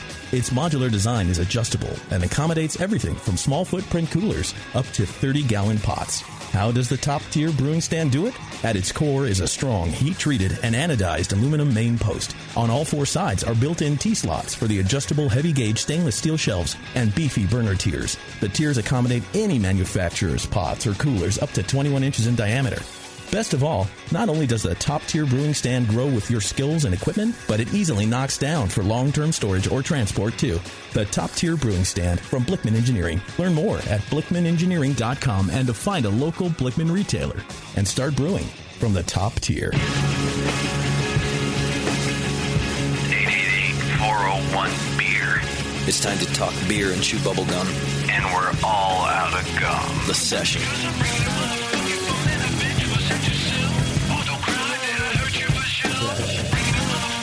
All right, everyone, welcome back. Thanks for hanging with us. Wait, let's listen to Push Rap. Hot it up.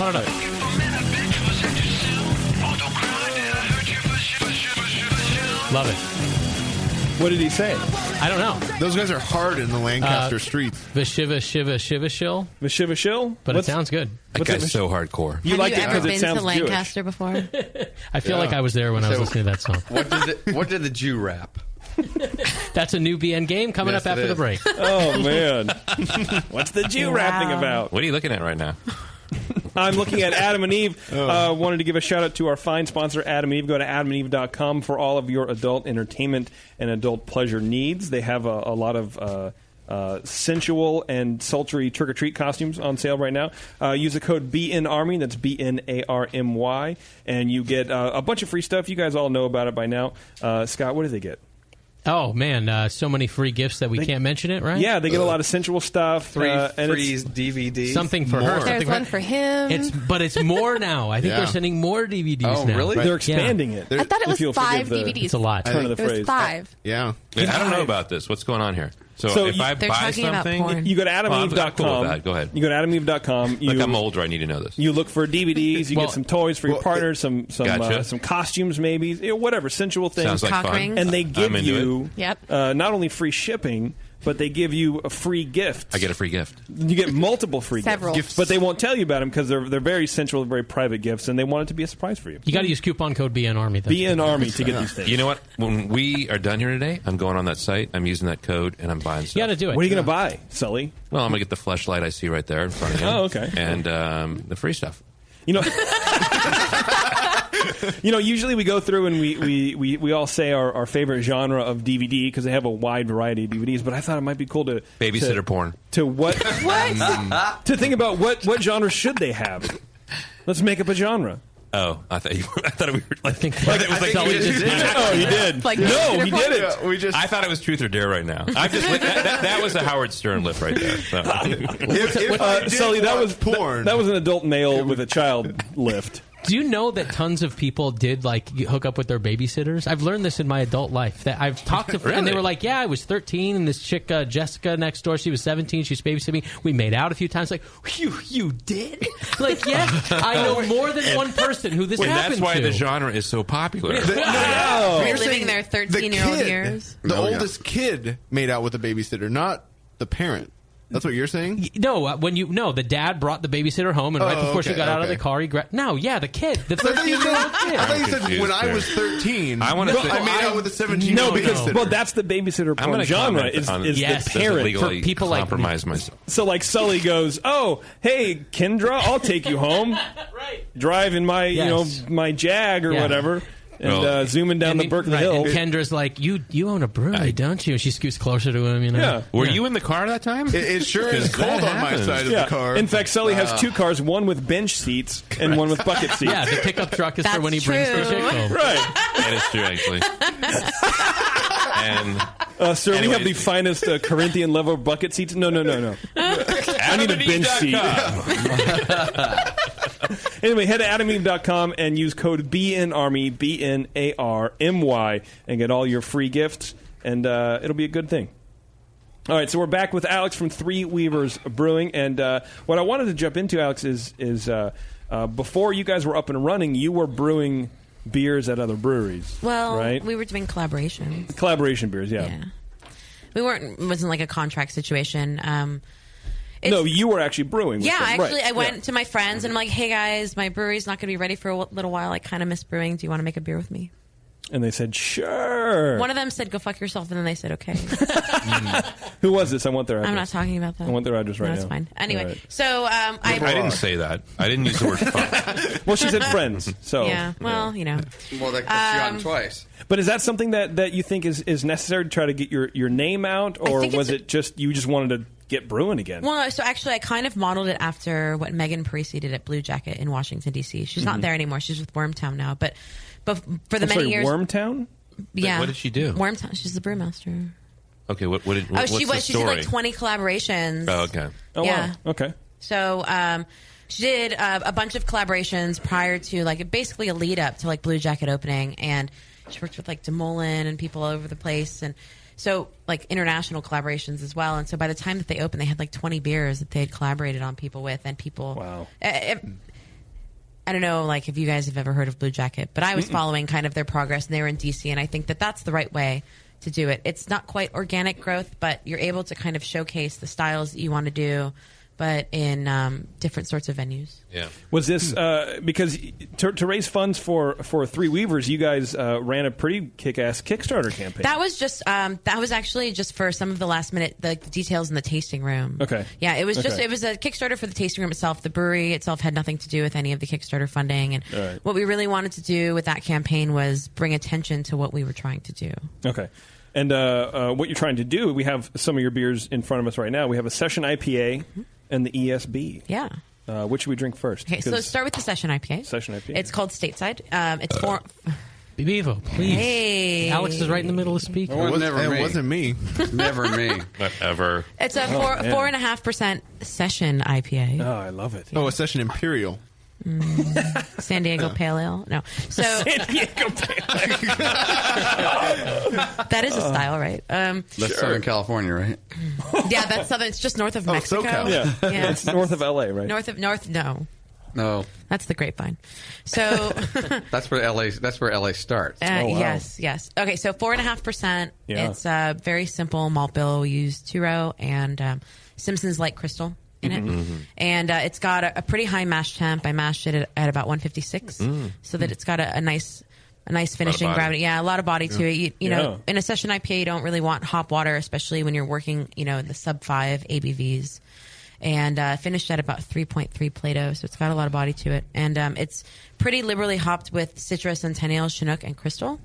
And I don't do a lot of upfront bittering in any of my beers. I do a lot of late hopping. I try and even pull a lot of IBUs out of the hops in the late kettle editions.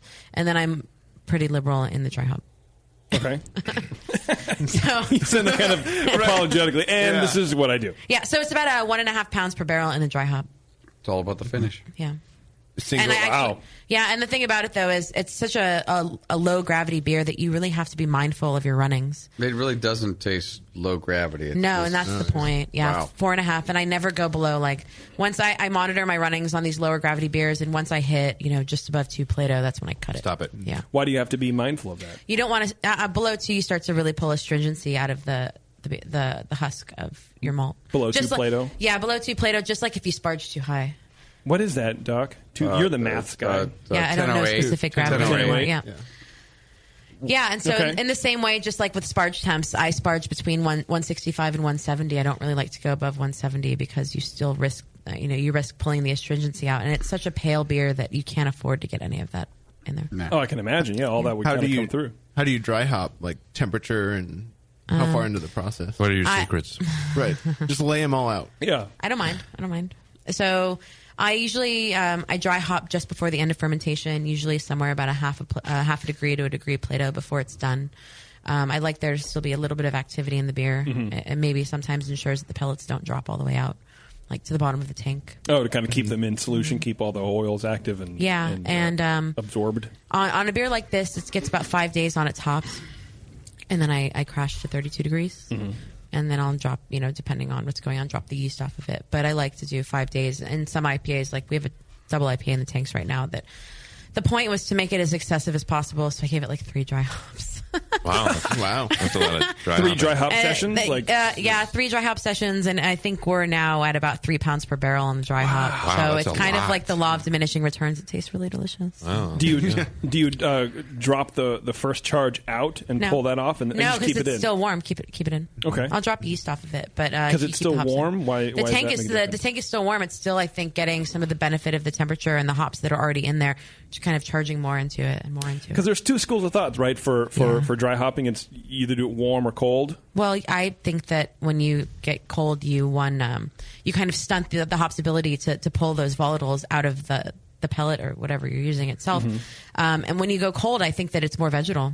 And so, I mean, there's most of the people that I know, school of thought, will dry hop just around fermentation temperature.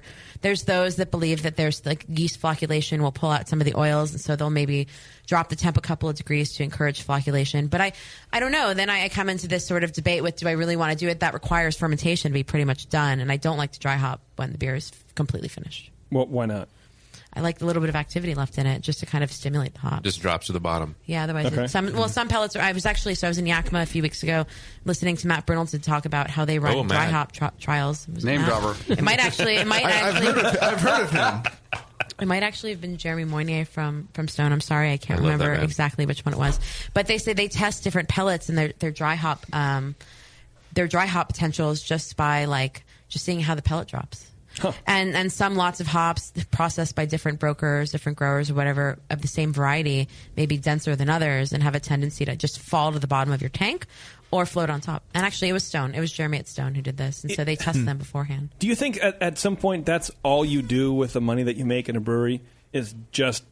It's like government. It's like government studies. Like, oh, there's a study that came out that being hit by a car is damaging to your health. What? Yeah, it's like all that kind of thing. Do you think they at some Where point is this going? you have like $20 million that just you know what we're going to do is we're going to study the effects of pellets in water. Here we go. I mean, that's something that you don't really think about unless you're a large scale craft brewery like that, and you have the kind of cheese to make that happen. Right? I honestly think that a company like Stone can do it. I mean, they have like a little 5-barrel system, Yeah. so they can play around with stuff like And then we'll this. do it in carboys. And you're going to do it in carboys Right. too, because you Something can you physically can see. see, like, okay, let's do this, and you drop it in there and see what happens to the hops. Like, look at that. Well, they'll also do so when you go to the top of a tank and you're dry hopping, even whether you use a hop cannon or you're just pouring them in through the top, you can kind of put a light in through and look in to see if the hops are still floating on top. Yeah.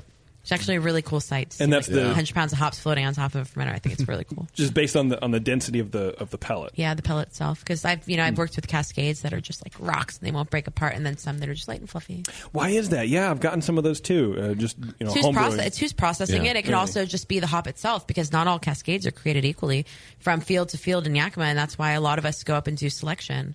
Because you're given like 8 lots of Cascade, and you know the aroma and flavor profiles that you want out of it, and you're given this like really wide spectrum of the same variety of hop. It's an agricultural product, so there's a lot of variance between one field and another, and you're like, that's what I want. How has it been signing contracts? Have you tried to get stuff that you weren't able to get? Because I have the experience with Drake's, and it's a very hop forward brewery, I was well aware of the trials and tribulations of writing hop contracts. So I went into this brewery and I started writing our contracts a long time ago. We have contracts. We have 5-year contracts now signed. Wow. And it took me about 6 months to shore up all of the hops that I needed just to complete this brew year until the harvest starts to come in like December and January, but we're okay. And you got every variety you wanted? Everything. Nice. Yeah. That's Well, awesome. also your, the reveal, to pull the curtain back again. I mean, you're really tied in tight with those hop suppliers. With the growers and the suppliers, yeah. And then also just, Drake's has helped me out with hops. Drake's, Golden Road, Speakeasy. Hops that I really needed, they have overages, and you just really have to reach out. And a lot of breweries maybe the new ones don't have those connections. They don't know that this like sort of like third party market is out there. Mm-hmm. Yeah, she's not really saying it, but Alex is like well known in those circles up there. So you're pulling strings. Yeah. It's about, this whole industry is about relationships. Yeah. So it's just not. She's just not a brewer that's coming in here. I mean, this woman here, she knows what she's doing. She's got the the connections with Brewer Supply Group and Pete Simpson's, and it's like all those people. Sorry, I'm just fucking with you now. Alex is pinching Sully. No, she's. Did she just twist your nipple right She there? flexed on him personally. She pinched me. No, I'm just promoting you right now. I'm just saying that. Thank you. I think that you're an extension of kind of this conversation that happens in this industry, is that you need to meet people and get out there and make those relationships work. It's certainly made it made kind of transitioning into a startup, especially in this sort of renaissance of brewing, that much easier. I mean, You're my talking IPA. about the bubble. The bubble. No, we're not going to talk about the bubble. Sorry, did I hurt you? It's fine. He bruises easily. Yeah, I'm fine. He does. I mean, our IPA uses Mosaic, Eldorado, and Simcoe in it, and coming into the market now and having those hops available to us now, as long as we want to make that beer, was really kind of a challenge, but we were able to do it. Are those kind of highly desired hops in the brewing world for that? You've never heard? No, I'm just kidding.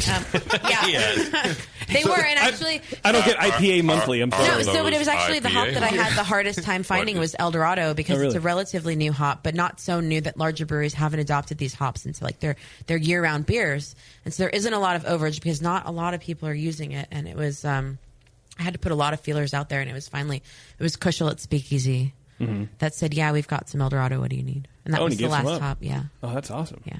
That's really great. Yeah. Yeah, you're right, Sully. It's based on relationships.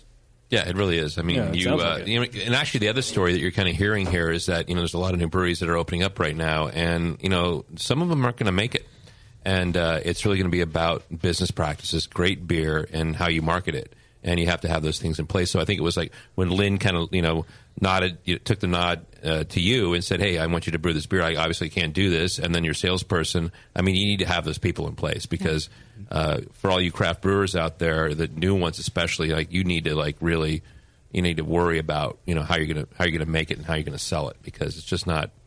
It's not about making it. It's just not calling your minions up to clean your mash tun, JP. Right. Oh, my little Oompa Loompa. We have to do something today? Yay! If they were my minions, they would celebrate the fact that they could take the workload off of me. That's really is that something that you learned, you kind of knew inherently that, look, I need to get kind of on the ball and shore up these relationships if I want to make the beers that I want to make 5 years from now? No, the relationships kind of came about organically. I mean, you don't really force it. None of them are really contrived. Or lasting. No, you're right. You don't. It's I mean, true. It's like, they're there, and you make friends with these people, and you have something in common, and it's. You go to England, you do a collaboration with J.D. Witherspoon, and you make a beer over there like you did. You haven't talked about that yet. No, I haven't. Thanks, Sean. Would you like to talk about it? Oh, I mean, I will. I mean, it wasn't in your bio. Wait, so where did you brew in England? You brewed for J.D. Witherspoon, right? I did, but this show's not about me. It's about you. Alex is going to sign O'Sullivan PR firm here. He's like, I did all my research on you, and I got all the numbers. I just get the emails. What do you guys think about the Simcoe use in this IPA? This no, there's no Simcoe in this session. I don't think there's much Simcoe use in this. No, there's not at all. How can I hear you say Simcoe? No, that's in our regular IPA. Oh, okay. You guys didn't want it. Why are you looking at me? I mean, you're right. Because it has you Simcoe. guys. No, so it's Citra, Centennial, Chinook, and Crystal, all C hops. Just blame it on Warren. He's not saying anything anyway. What? Yeah, Warren. He's the most agreeable man in this room right now, except for maybe Doc. Alex is great. I agree about it. Well, no, I don't. Doc just disagreed with himself. Okay, so you've been brewing collaboration beers with all your friends in LA and area. A couple. And then... and San Diego, actually. We made a beer with England. Yeah, LA area. That's what I said. We made a beer with... They're going to kill you next time. I don't go to San Diego. No, we did a collaboration with Noble. Right, is Normac? Noble, yeah. Noble Ale Works in Anaheim, Golden Road in Los Angeles, and then we also brewed with Pizza Port, Solana Beach. Oh, nice. Yeah. That's very awesome. Yeah. So all that culminates to your opening day. Yes. How was that? How was excited? Did you sleep the night before? It hasn't happened yet. It hasn't happened. You haven't. No, but you're brewing. We're brewing. First brew day. So, yes. but I'm just going to kind of plug our grand opening for a second. Do it. We have a party coming up this Saturday, the 18th, at our brewery in Inglewood from 2 to 8 p.m. Yes, the Wood. Okay. And it's our tasting room's grand opening. It's really the first time we're opening our doors to the public. Nice. Yeah. That's great. What's going to go on there? Just a bunch of beer? Any Debauchery, shenanigans? Yeah. Oh, debauchery right from the beginning. Mm-hmm. Yeah. It's kind of how we do it. JP, it's depending on traffic. It's only about 30 minutes from Disneyland. Oh. I know. No, wait.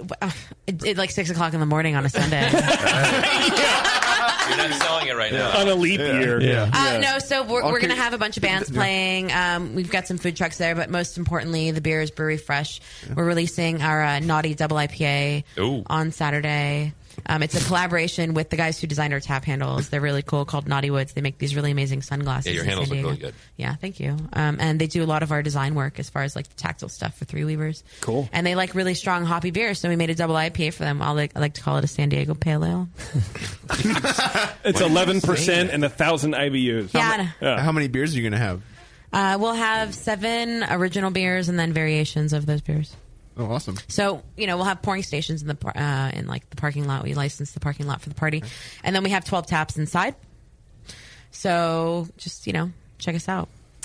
Speaking of your tap room, Madtown Brewer in the chat says, "Does your tap room serve food? If yes, how do you feel it affects your business?" Which I assume you don't know because you're not open yet. Our tasting room does not serve food. Okay, but we have these really amazing restaurants. But there's like 6 of them within a block of us that all agreed to deliver. Oh, wow. Yeah, so if you like Mexican, Chinese. Mexican, Chinese, Jamaican. There's this amazing Jamaican restaurant right across the street. There's pizza. Guadalajaran, El Salvadorian. Thai, Indian. Really cool 7-Eleven if like you just drink. I need a burrito bomb. That's all I need right now. You could get those too. Get the roller dogs. Soggy hot dog. Roller dogs. You can get that at Three Weavers, not at us at 7-Eleven, but it's no, just beer, no food. We're not restaurant people. Okay, why not? It's a completely different licensing, man. You're regulated by the health department, and you need to have a kitchen. We're not restaurateurs. So I guess to answer his question, you don't really feel that not having food made on site affects your business. I don't think it's going to affect our business. You can so just you're pull saying people your beer outside. doesn't pair well? It's terrible. With hot dog wheels, with it beer, doesn't. obviously. Yeah. Beer and bad decisions. So.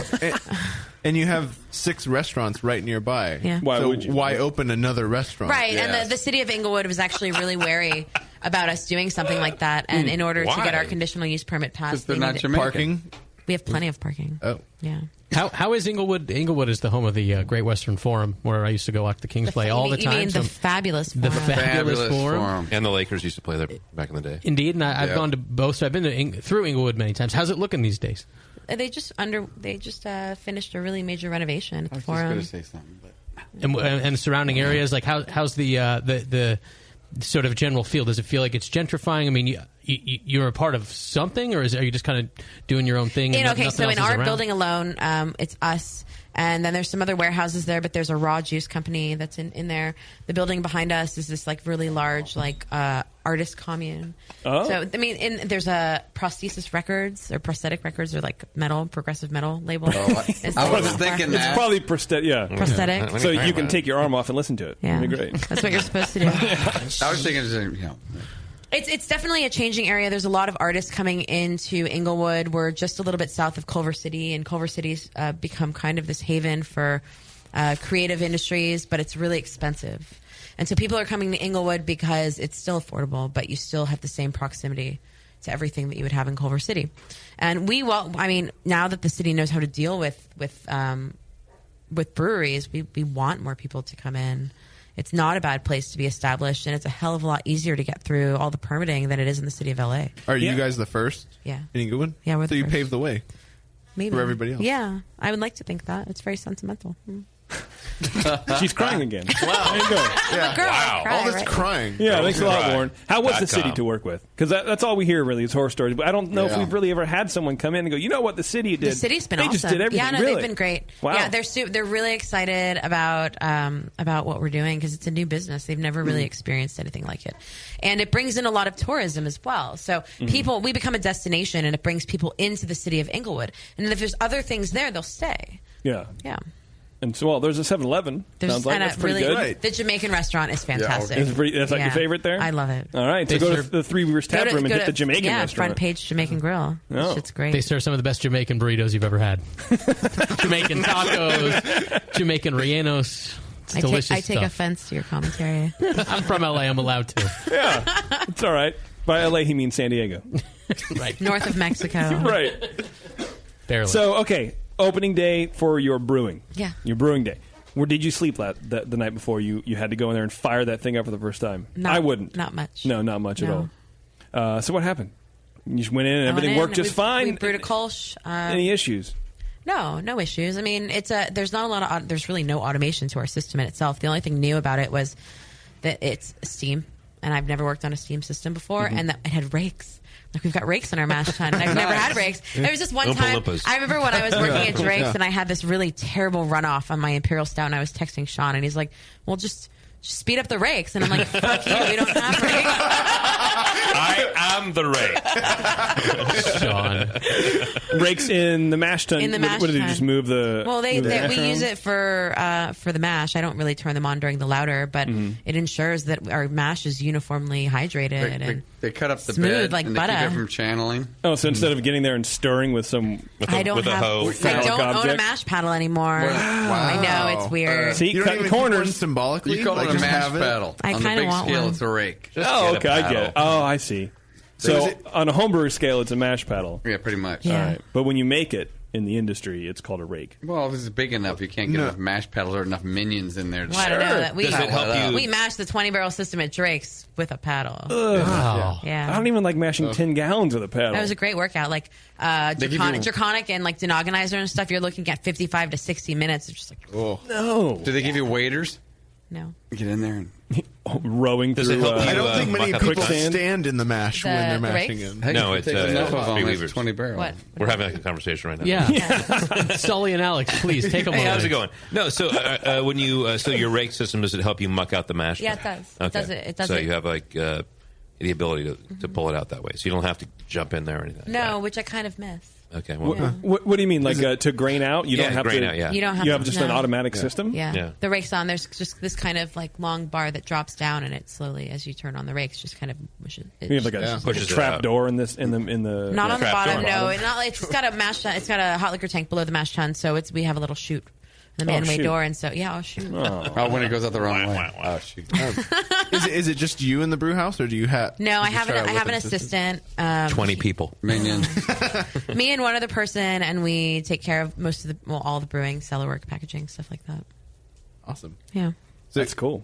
So what is the capacity of the new place? Our current capacity with our fermentation space is just around 3,500 barrels, but our kind of ultimate goal in the facility is 15,000. Wow. Yeah. Awesome. Then what happens? More fermenters? I don't know. Are you- No, is more that- fermenters. That's like we're done at that spot, and I don't know. Okay. You know, we talk about the idea of, you know, leaving this space, leaving like the original Three Weavers Brewery there for like small batch, and then opening up a larger facility somewhere else, or maybe not.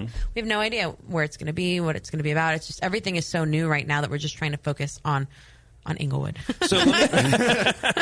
So let me ask you this: so you're brewing, you got a session IPA, you got an ESB, you got anything you want to do right now, which is like the most amazing thing It to is be as a pretty brewer. amazing. So what is it that kind of gets you excited? I mean, what's the style you want to make that, you know, that maybe is being made by other people, but what's the little thing in the back of your head right now is going like, fuck, I want to brew that beer here. I want to make a black lager. Black lager. Yeah. Yeah. Schwartz beer. Yeah, I want to have one year round. Like I want horizontal lagering tanks. I want to make proper lagers. That's interesting because Awesome. most people shy away from that, I think. Because, well, I wish I could make it now. I mean, the Kolsch is the closest thing I make to it. It's just don't have the tank space. Yeah. I don't have the ability to let something sit in a tank for 4 to 6 weeks, and I wish I did. Do you think more commercial brewers would like to do lagers if they had their druthers? They had the space, they had the tank. I certainly hope so. Like, so do I. To be able to like walk in them and just have like a really clean, fresh pilsner all the time, or a black lager. I love that. And the Kolsch is great and all, but it's not the same. I would move to Inglewood for that. Yeah, I would. No, you wouldn't. You wouldn't even drive. I would drive to Inglewood twice a year. I would for recommend that. people go there. Yeah.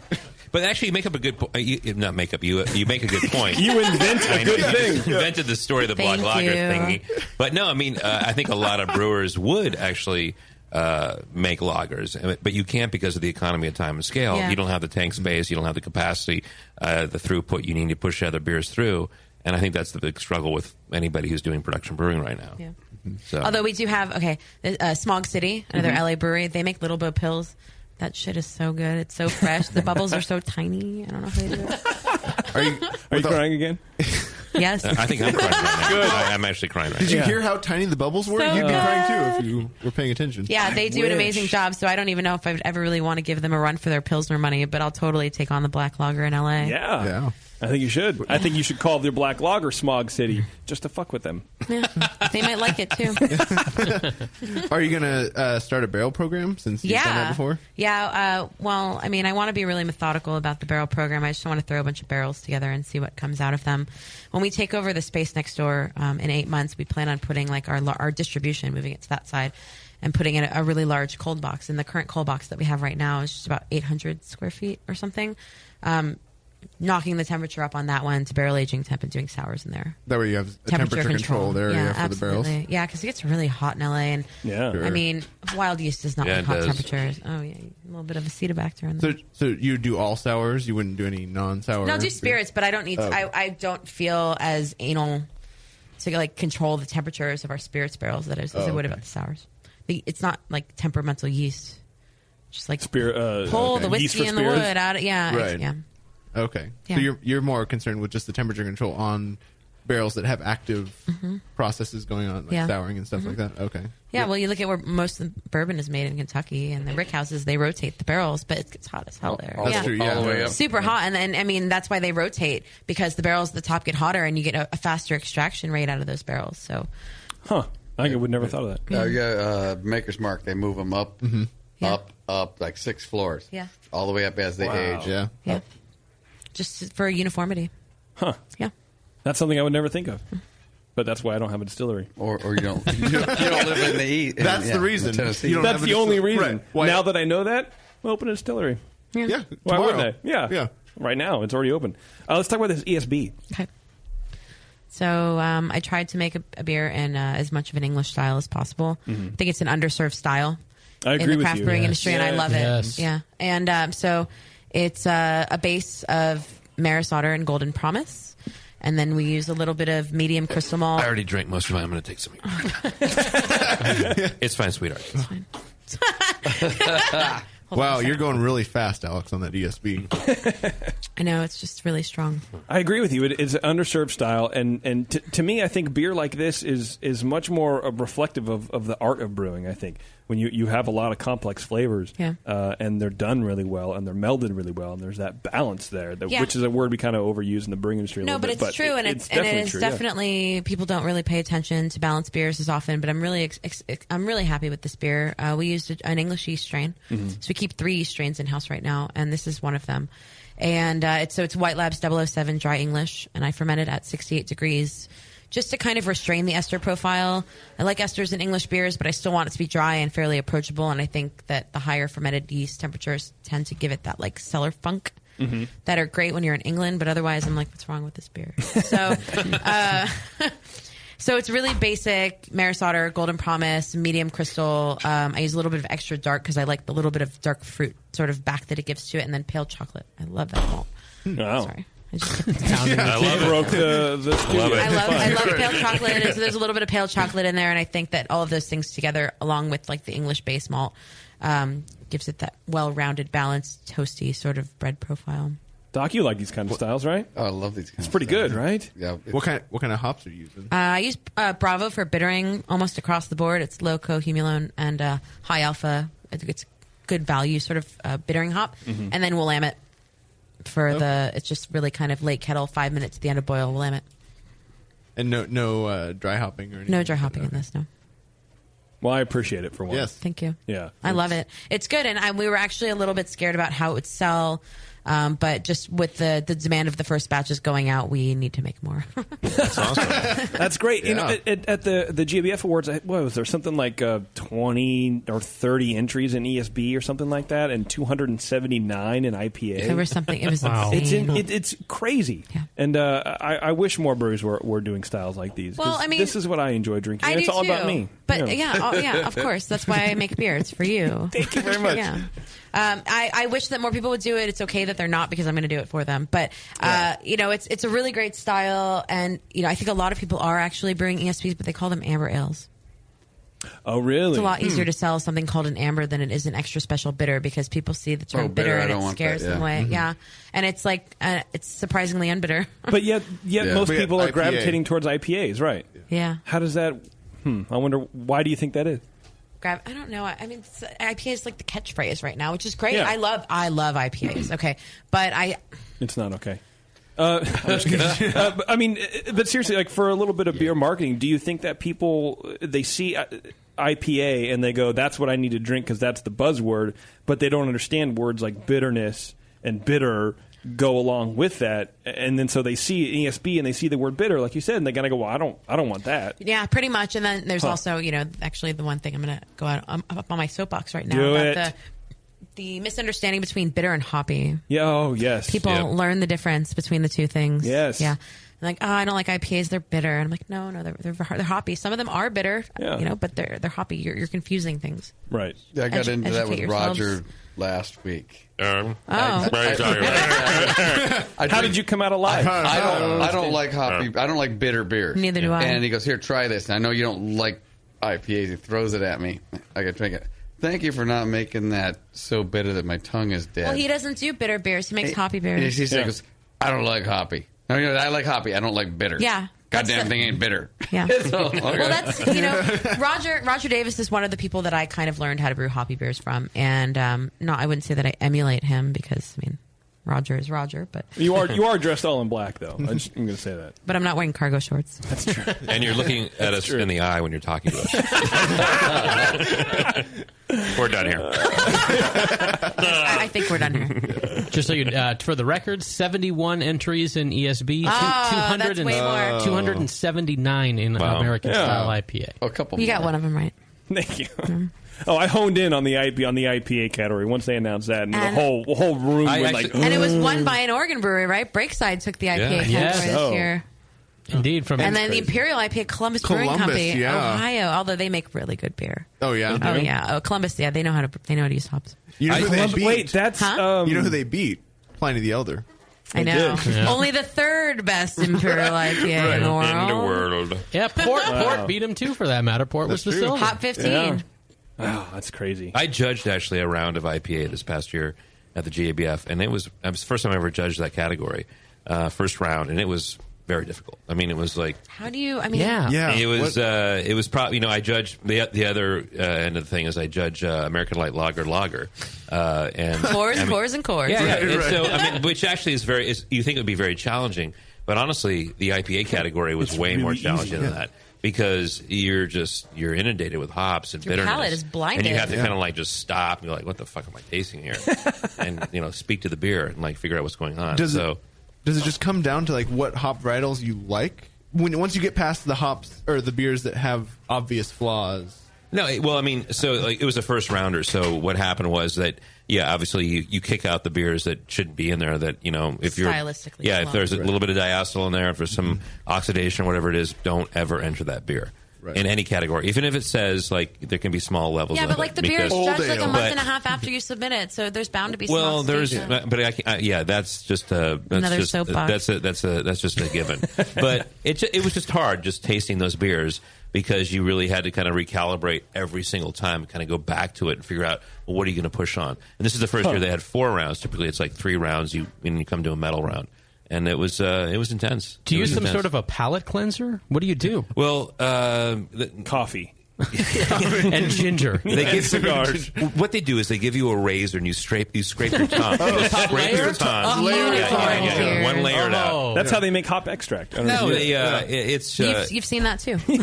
You just kind of this is a whole show, by the way, on how you judge these things. But just IPA was just very difficult. Of all the categories I judged this time, I judged probably 8 different categories, probably 100 different beers, and it was not great. What was the first drink you had afterwards? I went out with Jeremy and I guess Pisco Sour. I went out with Jeremy and Mitch Steele from Stone at the last day, and we went over and we drank. I think we drank Kolsch actually, and then there's some good Kolsch's in Denver. I'll tell you that. So what do you plan to do, speaking of Denver? Are you going to distribute? What's the plan for packaging, and where's the beer going? Bottles, kegs. Yeah, kegs right now. We start bottling in about 3 weeks, so we did buy a bottling line, and right now the bottles are being printed. We went with screen-printed bottles. So 15-gallon kegs, 5-gallon kegs, draft for now, and then 500 and 750 milliliter bottles. We'll roll out 12-ounce six-packs at some point next year. Wow. Just for like a more normal format of beer. And we have 5 cores. We'll do 4 seasonals, and then just whatever the fuck I want to brew from time to time. Are you guys going to be self-distributed, or are we going to get some up here? We have, so we don't have any distribution up here yet. Right now, we have all of Southern California taken care of, and we're kind of going to focus on that because it's our backyard. But I'd love to see our beer up here. We'll do a little bit of self-distribution for the time being up here just because I'm selfish and want to come up and hang out. Sure. And you want places like the Hop Grenade to carry your beer. Absolutely. Right? It seems like a lot of breweries who enter the market, they wait a bit before bottling, but it feels like you're just kind of just going for it. Is that because you had the money, and is that usually the kind of hurdle that breweries have to overcome? Is just they need to scrape the money to get together to get a system and to get conicals and all that kind of stuff? No, I don't know if it's necessarily all about the money. Some people just hate bottles. Okay. I'm not a fan. But, there's so many things that can happen in the bottle itself. And once you let that bottle out of your brewery, you're pretty much, the control has left your hands and can sit on a shelf for like a year. And there was, when I was still working at Drake's, there was this like liquor store. I'm not going to name what city it was in or where it was, but they had like 3-year-old bottles of Drake's Hef. So it was still like the old plastic wrapped bottles with the ship on it. Wow. Oh, really? Yeah. Wow. Did you buy it? I think Dow did. Oh, I wonder how that was. Someone did. Someone saw them, and I think when they saw them, they got rid of them. But seriously, yeah. Or like you'd go and you see like 11-month-old bottles of Alpha Session. That's great. That's when you know it's good. Because all beer's good to age. Actually, right? that beer held up incredibly well. One of the first batches we made, like having it a year later, it was like soft and tastes like lychees, and there wasn't a lot of malt in there for oxidation character. So yeah, it was actually not bad. I think that was good. But what was your previous experience in contacts? Did they come into play when getting distribution? Absolutely. Being a new startup. Yeah. You're able to get some before? It was really cool actually to have distribution contracts lined up way before we had even started brewing, just based off of reputation alone, which is really cool. It means a lot. Oh, yeah. There's a lot of confidence involved in a distributor saying, they are making a lot of money off of us. Sure. However, the fact that they're willing to kind of take a chance on us. Yeah, that's got to be a good feeling, and give confidence not only to you but obviously to your business partner. Well, yeah, absolutely. Right. I wish in the end, I wish we had the means or the time or the skill to do self distribution. But when it comes down to it, it's kind of expensive and it takes a lot. Yeah, we just neither one of us were up for it. Well, it sounds like you have a lot going on, anyways. Yeah, a little too much to take on that kind of thing. It's okay. It's been a really amazing road so far. So it sounds like it. Yeah. Speaking of opening your own brewery, if you guys want a high-quality brewing education, check out the Siebel Institute of Technology Brewing School. They are the America's. I actually just said that. The America's oldest brewing school. They have more courses than any other brewing school. Courses include advanced home brewing, craft distilling, and beer style courses for those looking to ace their beer knowledge exams. They have professional level brewing courses available both campus-based and web-based. So if you're a homebody or you're a stay-at-home mom and you want to learn how to become a brewer, check out the web-based course. Facility includes some of the best-known and most respected instructors in international brewing, which is very important. Visit SiebelInstitute.com for all of the information. Let me just make my little tick mark here, and I did it. I did a live read, Scott. What do you mean? That's this purely organic? We just like Siebel. What are you talking about? I'm really stupid. I don't know. Alex, thank you very much. Thank you. I really appreciate it. I feel like I've made it now that I've finally been on the Brewing Network. I ran into you a few months ago, and you're like, when are you going to put me on the Brewing Network? Well, last time Mike shot me down. Yeah, and I'm like, I don't know why. What are you talking about? And you're like, well, I talked to McDowell, and he wanted to know what I was going to talk about. I've been listening for 6 years. I've been in the brewing industry. I'm like, oh man, you're right. So now I finally have something to talk about. You made it. Yeah, 3 Weavers. Well, most people, it's like, come on, you got to come on the show. They're, no, I can't do that. You was like, when do you put me on the show? I just want to know. What the hell are you asking Tasty for? Yeah. Right, yeah. Tasty knows about one thing and one thing only. And that's sleep. No, I'm just kidding. I hope he's having. I want to do a call, a check-in. Can we call those guys? FaceTime. What time is it there? FaceTime. Who cares what time it is? It's like November. It's mid-November there, right? Isn't it? Call him up right now. It's like next week. I think. We have virtual Tasty. We don't really need to talk to real Tasty. How's it going down in Australia? You're drinking the Janet's Brown, right? No, we're not. We're drinking some of 3 Weavers beer. It can't always be Janet's Brown, Tasty. Janet's Brown? No. Do they have Janet's Brown in Australia? Because that would be interesting. Weavers. Yeah. No. Oh, yeah. Apparently they do. I was talking to Vinny today. Dennis Brown. It's okay to be gay on the inside. Yeah, just not on the outside, right, TC? That's right. Yeah. Did you get a sticker? I mean, Did you get a sticker? I was talking to Vinny last night. Yeah. His mind's opening up down in Australia. He's learning new things. He's expanding his mind? Right. Wow. That'd be crazy. All right, we're going to take a break, and we come back. Alex, you're more than welcome to hang out with us. We're going to play a game, beer or not beer. I love how did we figure out how to do this, Scott? We take Janice 4 Brown? people. No. And It'll be other beers, Tasty. Yeah, good night, Tasty. I think you have a text message. Do you need a treat? Tasty treat? Yeah, this is beer or not beer. We've played it a couple times. You guys will remember. Go ahead and call in. We'll read you ridiculous beer names. Some of them are actually beers. Some of them are not. You got to tell us, is it beer or not beer? And the winner will get a prize, a 3 Weavers prize, to be unnamed. Some with T-shirts. T-shirt and a hat. And a hat, too. Yeah. That's pretty good. Maybe a smile. Maybe. All right, everyone. Maybe a smile. All right, everyone. It's the session. Stay tuned. We'll be back after this.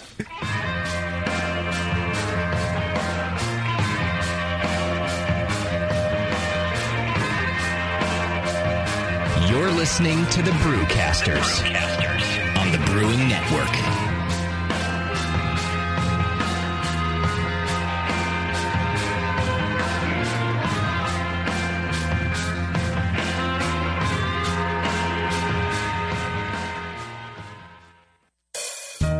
Williams Brewing is your online resource for prompt delivery of quality home brewing supplies. Since 1979, Williams Brewing has offered the finest equipment and the freshest ingredients, backed by the best customer service in the business. Do you like to mash using efficient fly sparging, but would like an easy way to heat your strike and sparge water? Enter the new Brewer's Edge electric mash water heater, a plug-in, anywhere, precisely controlled heater for strike and sparge water. Ditch the fumes and second burner and make mashing easy. Go to williamsbrewing.com today and browse their vast selection. That's williamsbrewing.com. Orders placed by 4 p.m. Pacific Time weekdays ship the same day. Brewing is easy the Williams way. When I order a beer, I want my server to know more about it than I do. I want someone who enjoys good beer and loves helping others enjoy it too. I want someone who knows how to pour a perfect pint for every beer style. I want a Cicerone.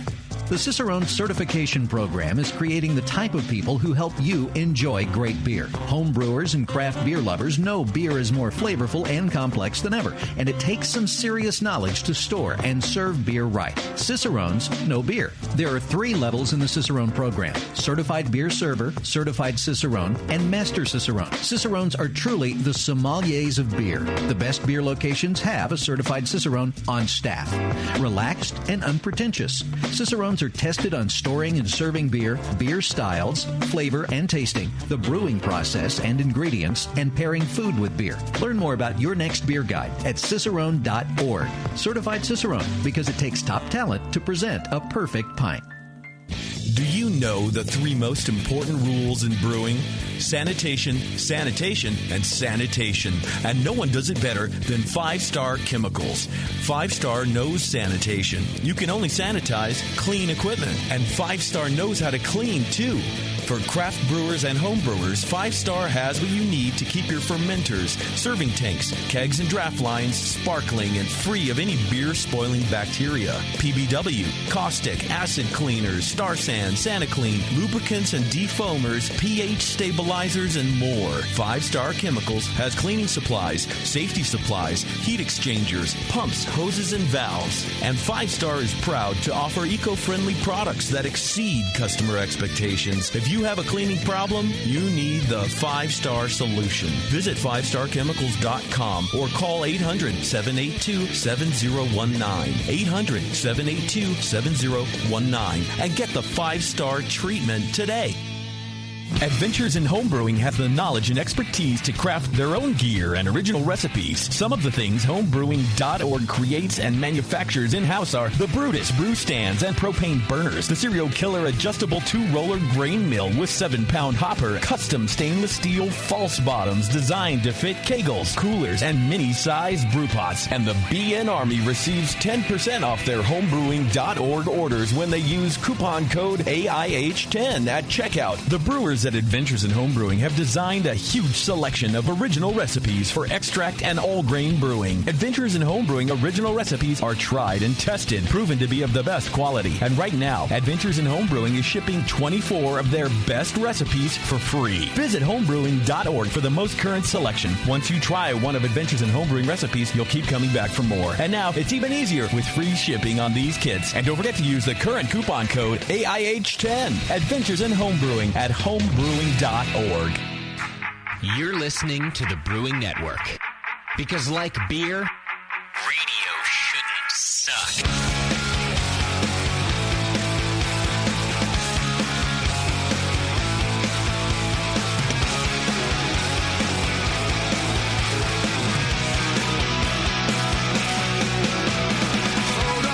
All right, welcome back, everyone. Thanks for sticking with us. It's The Session, hosted by yours truly, JP, while Justin and the rest of the crew are kicking it around Canberra, or maybe they're in Manly. I think they're in Manly right now. So what is that all about?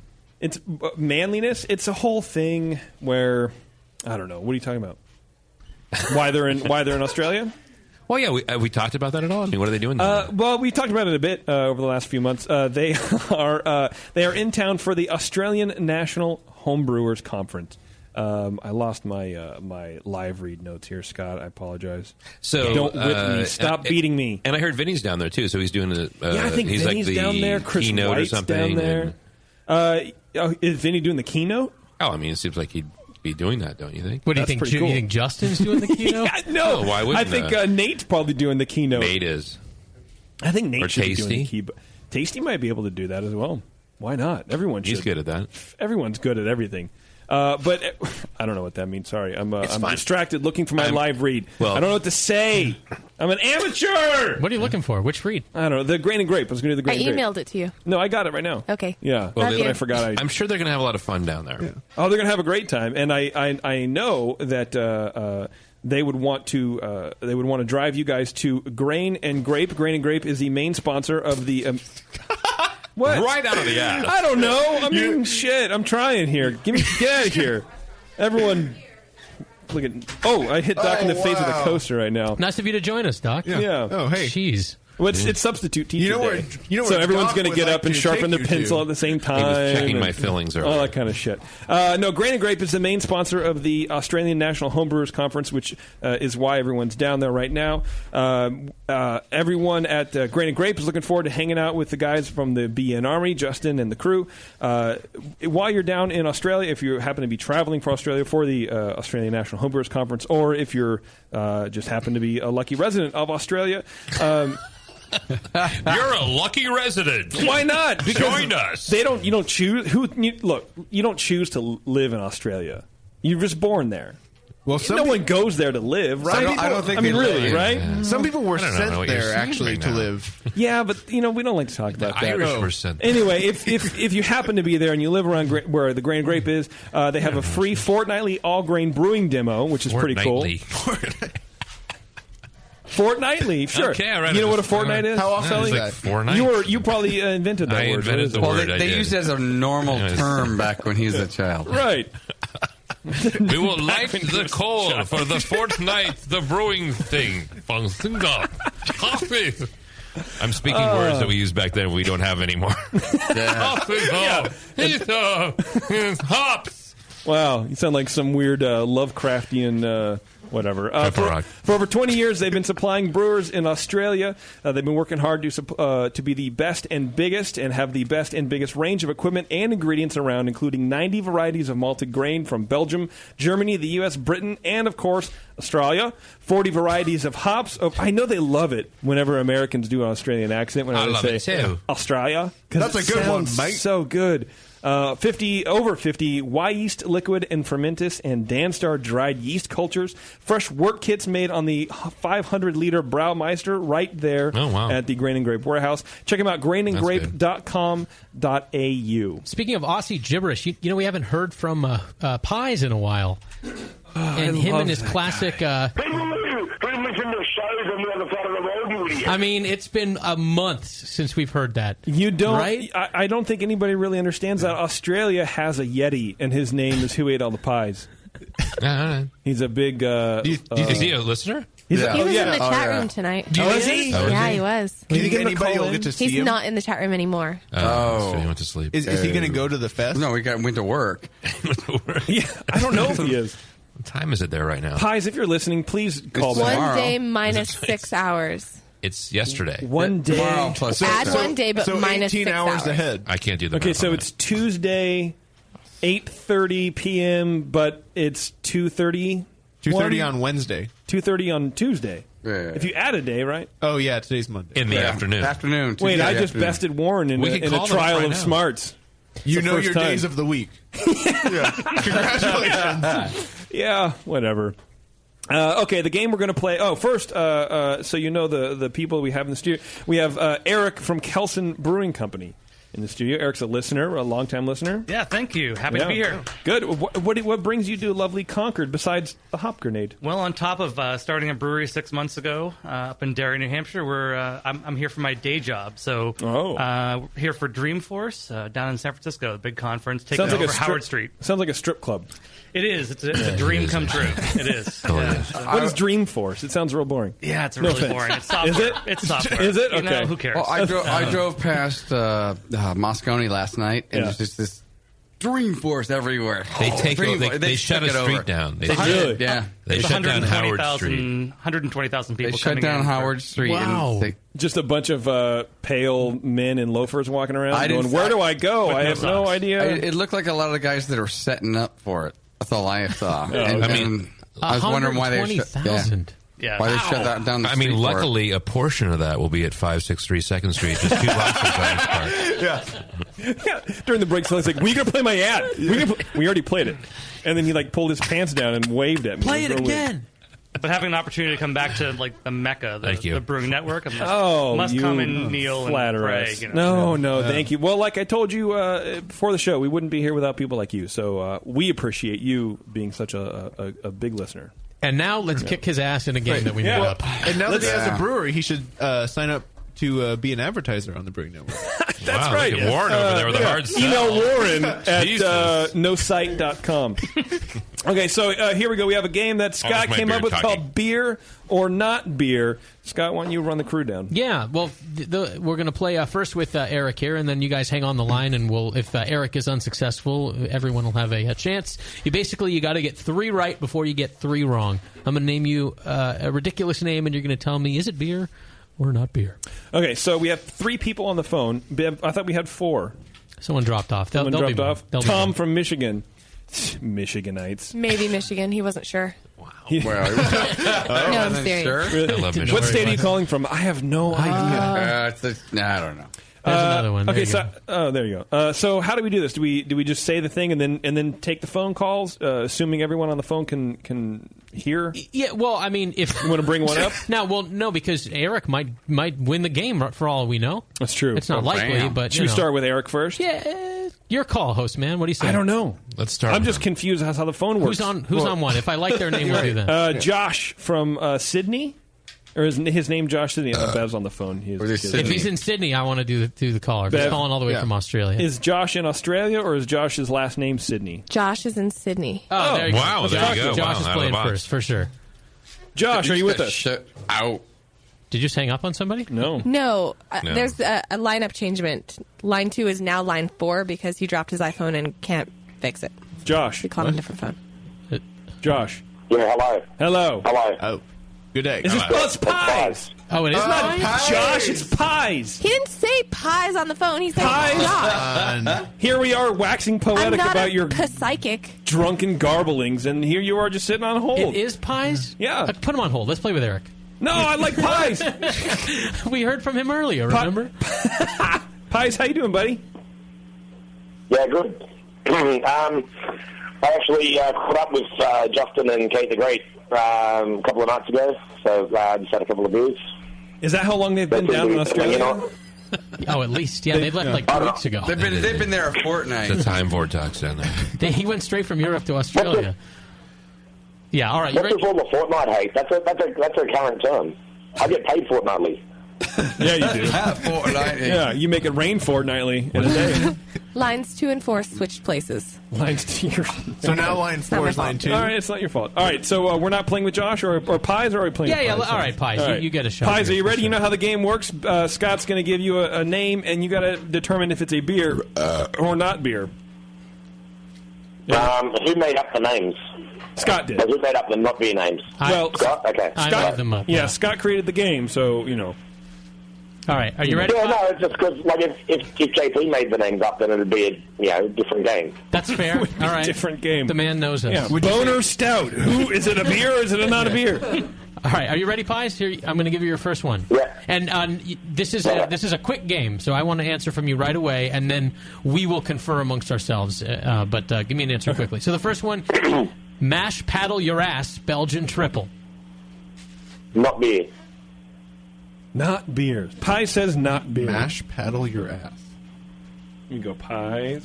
Just a clarification. Are these commercially available Here we beers? go. This is the big question. No, it could be just in a pub, too. Yeah, A pub, couldn't that's be what I mean. Is it a brewery pub just or labeled a keg. Okay. But if you will or find a them on the homebrew? internet. No, not a homebrew. No. It's Commercially So he wants to know if available TTB approved beer. or not. I just asked. But they didn't have to get it through the label licensing thing like you did. Okay, All right. if anyone brings up the TTB, Is there a we're baby going on the to label? Forget Just the asking goddamn questions. TTB. Okay. Yeah, no TTB, no. I mean, you'll find the beer. Like if you Google it, you'll find traces of it. You'll find ratings for it, Right. even if it's not widely available. All right, I got it. Yeah. Okay. Just asking questions. All right, so mash paddle your ass. What is it, blonde ale? Belgian triple. Belgian triple. Mash paddle your ass. I feel like a Belgian triple would mash paddle your ass pretty good. You think? That's pretty solid. Beardy, what do you think? Or are we going to have everybody else answer on the phone? Yeah, because Pie already gave his answer. Right. No, just one contestant at a time. Yeah. Oh, we're just going to go through. Yeah. So not everyone You else gotta is gonna win get a chance to three. answer Just this give one. me your opinion, Beardy.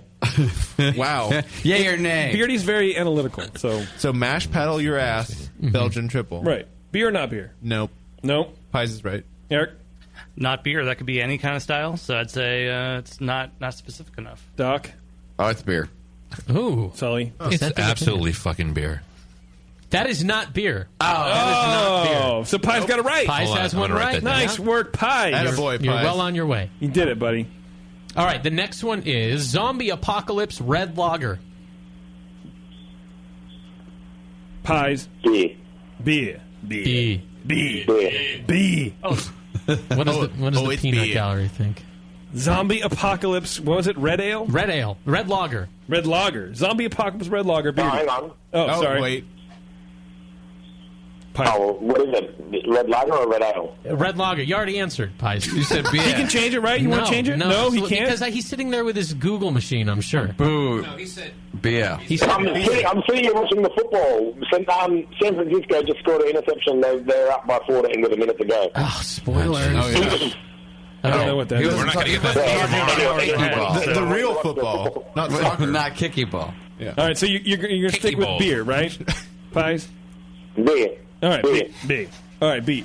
All right, Warren, is it B or no B? Beer. All right, Eric? Isn't Zombie Apocalypse a clown shoes stout, imperial stout? I don't know. I think it is. That's for you to So determine. I'll say it's a beer, but not a red ale. Well, but red then lager. then you have to be no, right? Because That'd be I yes. would not Yes, do that. that'd be I would yes. not use a real name and switch the It's style. just, he's not going to do that to you. He's not that clever. So then, knowing the trademark infringement that happens everywhere, I'd say beer because there's multiple zombie apocalypses. Okay. Yes. I'm thinking since it's red, bloody, Yeah. zombie. Yeah. Okay. It's beer. It's beer because this beer actually won a medal, I think, this year at GBF. It is beer. It might not be the beer that won the medal. This one's from Amber's Brewing in Edmonton, Alberta, Canada. So there probably are multiple zombie apocalypses, but the red lager belongs to Amber's Brewing. Pies got it right. You ready for the next one? Wow. Pies could take the whole game. Sure. Yeah. You only need one more. All Amazing. right, Pies, I'm rooting for you, I'm buddy. glad you came to me. I'm glad you came to me first and not sort of third because international calls cost me. No, I wouldn't want to be on hold for like these other people. You should have just emailed me. I would have turned my Skype on. Well, I've got Skype. I could have Skyped you, but this is fun. It's very interesting. It's only $14 a minute. Great. All right, Scott, go ahead. Next one. All right. It is popped collar pills. Popped collar pill. Do you have this this tradition in Australia, Pies, of all the people popping their collars because they look cool? We've got a tradition of seeing memes of American people popping their collars. That's got to be a beer. Well, I don't think anybody pops their collars here anymore, but you get it so late because you're way over there. It's like the 80s, dude. Yeah. All right. Warren? I'm going to go with Pies because he's a winner. Okay. So, beer. Wait, so Pies said yes? He said beer. Yeah. Okay. Yeah, I did. All right, Eric? I've been with him all along. I'm with him now. All right, Sully? No. No? Not beer? No, not a beer. All right, who wins, who loses? Sully is right, and Pies is wrong. Oh. That is not beer. Not beer. Pies is not beer. You got 2 right, 1 wrong. Next one is your accent makes you hotter, Oktoberfest. Are we just going until Pies wins? Yeah. Well, yeah. What is the game now? Well, no, It's 3-1. 2-1. 3 wrong or 3 right, whichever wrong or comes 3 right, first. okay. Yeah. Wait, is this a Justin beer? Is what? Is this a Justin beer? Oh, like he brewed it? No, he only because he only dates girls with accents. Oh, I see. Yeah, right. Yeah, he orders right. this I in never Pale thought about 31 that. only. What was it again? Say it again. Your accent makes you hotter, Oktoberfest. Your accent makes you hotter, Oktoberfest, Pies. Beer or no beer? I really want to say beer. And I think if Bevo was naming beers, it probably would be true. But I'll say not. Okay, he says I'll say not beer. He says not beer. Sully? Well, creeper. Bevo is a creeper. That's well, for sure. no. I will say not beer. Not beer. Doc? Not beer. Eric? I'm going with beer. Beardy. Nope. Not beer. I think not beer as well. That is not beer. Hey! So Pies wins. Pies Yep, does. Pies You know is the what? You know winner. what? We got swag to give away. We can have more than one contestant. All right, It was a bit too creepy. Email Bevo at, what is it, Bev? Bevo at thebrewingnetwork.com or 2 E's, 1 E? I don't even know. 2 E's. All right. Well, Bevo. could Justin and Kate just give him something since they're down there and save on shipping? Yeah, you know what, Pies, next You time. mean like an American virus? Good point. Yeah. Just track him down. Have him give you Ebola next time you see them. Ebola. Ebola. Thanks, Pies. It's good to hear from you, buddy. Pies. So, hang on, what's going on now? What? What did he say? All right, thanks, Pies. Classic Appreciate it. Pies. That was cool. Did he say something? I don't know. So we need someone else, right? Yeah, let's do one with Eric here. Unless right. you know what, you want to just sit in here and give your opinion with the minions, or you actually want to play. The Minions is great. Yeah. Okay. All right, I wanna be a minion. let's roll the Yeah. callers. Let's do the next one. How about The little people that couldn't be here. hello, who's this? Gay Kyle. Gay Kyle. You should be a little more proud about this fact, Gay Kyle. Gay Kyle. I hung out with Gay Kyle at GABF and introduced him to everybody as Gay Kyle. I was like, hey, this is Nico and this is Gay Kyle. And everyone, it was kind of weird. How was that for you, Gay Kyle? I was fine with it. Gay Kyle doesn't give a shit. You can key his car right now. He's like, it still runs. They called me gay. They keyed my car. Whatever. All right, Gay Kyle, you ready to play beer or not beer with Moscow? Sure. Jesus. Wow. Gay Kyle, tighten it up. It's radio. You need to talk like this. Hey, Gay Kyle, do me a favor. Give me 5 star jumps right now because I need you to be awake for this. Wait, what? Okay, perfect. You're all ready for it. Scott, go ahead. It's okay to be gay on the inside. Yeah, it's okay to be gay on the inside. All right. The first one is crotch sniffing bastard ESB. Wow. Brewed at Beer from Laughing Dog. 562nd Street. What did he say? Say that again? You said beer, right? He said beer. Yeah, it's from Laughing Dog. I actually know where that's from. Oh, okay. That's fine. Yeah, he's right. Yeah, that's fair. That is Laughing Dog in Idaho. I'm not even going to go around that then. I'd say not beer. All right. Next one, Golden Shower Imperial Pills. Wow. Gay Kyle. Golden Shower. All of these for Gay Kyle. Yeah. Are you saving them? Can you use it in a sentence? Go, baby. Have What's you the had a answer? golden shower? I had a golden shower. I have a golden shower every Wednesday. I'm still laughing. Okay. Oh, Beer. Beer. Kyle says beer. Beer. Beardy? Beer. Oh, it's Eric? Beer. Doc? I had to explain to Parker what golden showers were this weekend. How did that conversation? Well, yeah, because someone brought it, kind of that genre up. And on the chat room on the internet or something? Well, no, we were. Oh, no. Never mind. Okay, all right. But I'd tell them what that was, and I would say that, yeah, it's probably beer. Okay, all right. Sully. Beer. All right. Man, you guys are on it. That is beer. That's from Wow. Dogfish Head. All right. Maybe this is too easy. I think they actually had to change that, too. Did they? Yeah, because they released it. It was actually got approved. Yeah, they did. You released it. Yeah, it's got to be like that. They released their golden shower. Okay, what's the last one? Because I believe in Gay Kyle. I think he's going to win. Yeah. They released their golden shower. Smooth Hopperator Doppelbock. Jiminy Christmas. Doppelbock? Smooth Hopperator Doppelbock. Sully. The new ride at Disneyland. Wait, no. Oh, I'm sorry. We haven't had Gay Kyle. Sorry. Gay Kyle. Sorry. Kyle He says said not beer. not beer. No, not for Doppelbach. All right. I say beer. Okay. Every Doppelbock is always a raider of one say alligator or whatator or whatever. Yeah, I'm going beer. Yeah, or hip waiter. Whatever. Yeah. It could be hip waiter. It could be hallucinator. It's beer. Eric, is that true? The hops have to be smooth. It's a beer. I don't know. The name has to be goofy. Right. Smooth Yeah. operator? That's what it was. Smooth Sure. Hopperator, right? There's a brewer that's going to name a stupid beer after a pun like that. From Sade It's a Brewing big Company. pun. Yeah. Yeah, beer. I think not beer. I'm going to go with Gay Kyle on this one. It is beer. Oh! It's from Stouds in Pennsylvania. Oh. All right, 2 right and 1 wrong for the GK. Next one is Helter Skelter ESB. Helter Skelter ESB. Beardus. Beardus Maximus. I'm going to go Gay with Kyle. Oh, sorry, Gay Kyle. God, I just like talking to everyone else but Gay Kyle. Kyle said beer. I like Gay Kyle. He said beer. He did. All right. I also say beer. All right, Eric. Beer. Helter Skelter Red Ale, I might go with it. I'm Not ESB. I'm going no. Not Well, beer. it's, I mean, Not- you know, the Beatles were from Britain That's land. awesome, but that's Thanks for the history lesson, idiot. but that's not where I Work. genre with Helter Skelter. Okay. I grew up in L.A. Yeah, you did. Sully. Unfortunately, I have to go give myself a golden shower right now. So I'm actually going to turn it over to Cheryl, who's Eric's wife right now. She Cheryl? gives the answer. Beer. Cheryl says beer. Indeed, it is beer for the win. Oh! That's from Oakham in the United Kingdom. Yeah, all right. All right. Gay Kyle, another winner.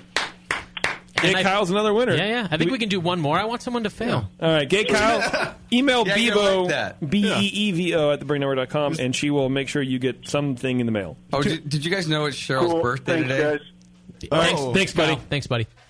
Cheryl's birthday today. Happy birthday, Cheryl. Cheryl, you won on your birthday. Someone else won something cool. Because won of you. Two something people. cool. Because one person because of her. Very Okay. cool. How is that? Cut it for down you? to one. Very cool. Pretty exciting. Very exciting. Let's go. That's right, because for pies, it's tomorrow, so it's not her birthday. How about line? Birthday! How about line 2? Hello, line 2. Who's this? Is this Tom? Yeah, this is Tom. What's up, JP? Tom, what's going on, bro? Not much. Having a good time. What's up? Are you keep? What? I don't know. You called me, bro. What state are you in? Right. Yeah, what state are you in? I'm in, I think, Michigan today. You think? Oh, yeah. Yeah. I hit up Jolly Pumpkin and GABF winner, Small Brewery of the Year. I did things. Oh. Hey, JP, by the way, JP likes to be called B. The Hey, B. JP. Sorry. No. You ready to play beer or not beer, Tom? Yes. I'm going to write your name down because your name is way too complex for me to remember. Tom. Yeah. All right, Scott. Hit him with the good stuff, buddy. Urban Melee IPA. Urban Melee IPA. Yeah, go for it, Tom. Bourbon Melee. I'm going to say not beer. Urban Melee. Urban, not bourbon. But Like, think Dr. Dre. No, I'm still going to go with not beer. He says not beer. Tom says not beer. Cheryl, what does Cheryl think? Beer. Beer. Happy birthday, No Cheryl. way. Tom, fuck you, Cheryl. There's no way. I don't know about that, Cheryl. I guess say one thing. JP is the blackest white man I know. Well, I don't know. Is that a compliment? I'm going with beer. Yeah, Beer. I don't think I can trust him. Wow. Tom from Michigan, maybe. Tom. Oh, no. Oh, God. All right. What do you? Who's next? Yeah, I'm definitely going to say not beer because of the urban aspect of it. I'm going to say it's not. Eric says not beer. Not He's beer. tiptoeing around the delicate. I don't know where it's market. from. Oh, it's be a faux Smart show. man. Faux show. Smart man. Warren says for sure. I say, what was it again? Sorry, Urban Legend? Urban Melee IPA. Urban Melee IPA. I say it's definitely a beer because it sounds like an IPA market scam. That's beer from Ferguson, Missouri. Actually, no, it's not beer. Not beer. Not beer. Whoa. So Tom got it right. Yes, Tom is right. All right. What's the next one? Hands off my Bach, my Bach. Hands off my Bach, my Bach. Thomas, what do you think? That is a terrible name. Yeah. I'm going to say it's a beer. That's terrible. Because it's terrible, you think it exists in the world. Solid reasoning. And not just in... What percentage of beers do you see out there that are just terrible names? So I'm gonna go with with beer. That's an interesting strategy. Yep. Tom bringing out the interesting strategy here. Warren? That's a good strategy. I'll go with it. Okay. Yeah, I'm right on top of that too. I believe it's just too rhymey, too cliche. Meant to be a real beer. All right. What's the count on Tom? He has one right. And how many wrong? None. This is the second question. Oh. Not beer. Not beer. Cheryl? I'm going to go with him. It's beer. It is not There we go, beer. Cheryl. Not beer. Not beer. Yeah. So, Tom, One here and you one. go. No, he guessed. You said not he's beer. 2 for 2 right No, now. he said beer. He said beer. He said it has to I be said beer. beer. Yeah, I said he beer. did. Oh, I got it wrong. Okay. Yeah. You guys thought my name was so fucked out and cliche That's that right. it must exist. Right. Yeah. Yeah. I thought that was pretty good. Hands off my Bach, my Bach. Come Yeah. on, that's good stuff. It's punny. Well, that's yeah. for sure. If it would have just been hands off my box. It's terrible. Yeah, I just wanted to be pretty clear that bad. it was because I didn't want to have to be like, well, that's spelled M-A. All right, anyway. All right, Yeah. here's the next All one. right, Tom. State Route 420 IPA. What was that? State Route 420 IPA. What do you think, Tom? Man, I'm going to go with. There's a 420, but I don't think it's State Route. So, fuck. Let's just go with the beer. All right, Tom, you say beer. I'm writing it down so I don't get real dumb. Cheryl, what do you think? Beer. Beer. Cheryl says beer. Doc is among us? Oh, my. Can they get it passed with the... Don't think TTB. No. Don't think TTB. It could be in brew pubs or whatever. But did it get shut down? I don't know. What do you think? It's beer. You think it's beer? Yep. Eric? Yeah, it's beer, and whoever lives near State Route 420 has an awesome place to live. That's great. They don't know where they are, but it is great. Yeah. I'm going to be that guy, and I'm going to say not beer. I agree with Beardy. It's not beer. It sounds like something Scott would make up. I did make it up. It is not beer. Oh, it is not beer, not Tom. beer. Sorry. So that's two that he's got wrong. So Yeah. he can go. He needs to get this to stay in. He does indeed. All right. It is Streaking the Quad Belgian Pale Ale. That's fantastic. Is it from Seattle? Well, we'll get to that when we find out if it's beer or not beer. Yeah, I'm gonna. I'm thinking about pale guys running through the quad. What's that? What's that, Tom? Go ahead. Yes. Yeah, I'm gonna say beer, and I hope it's a quad ale because that'd be fantastic. He says beer. All right. going streaking. Okay, Beardy. How many people in here have gone streaking? Sully's hand flew up. Oh, yeah. And Doc, too. Just the two of you guys? Yeah, you guys. Back I've in, never like been streaking. 1974 when people still streaked. Is that it? And then we saw how many people can get in a telephone booth. It was amazing.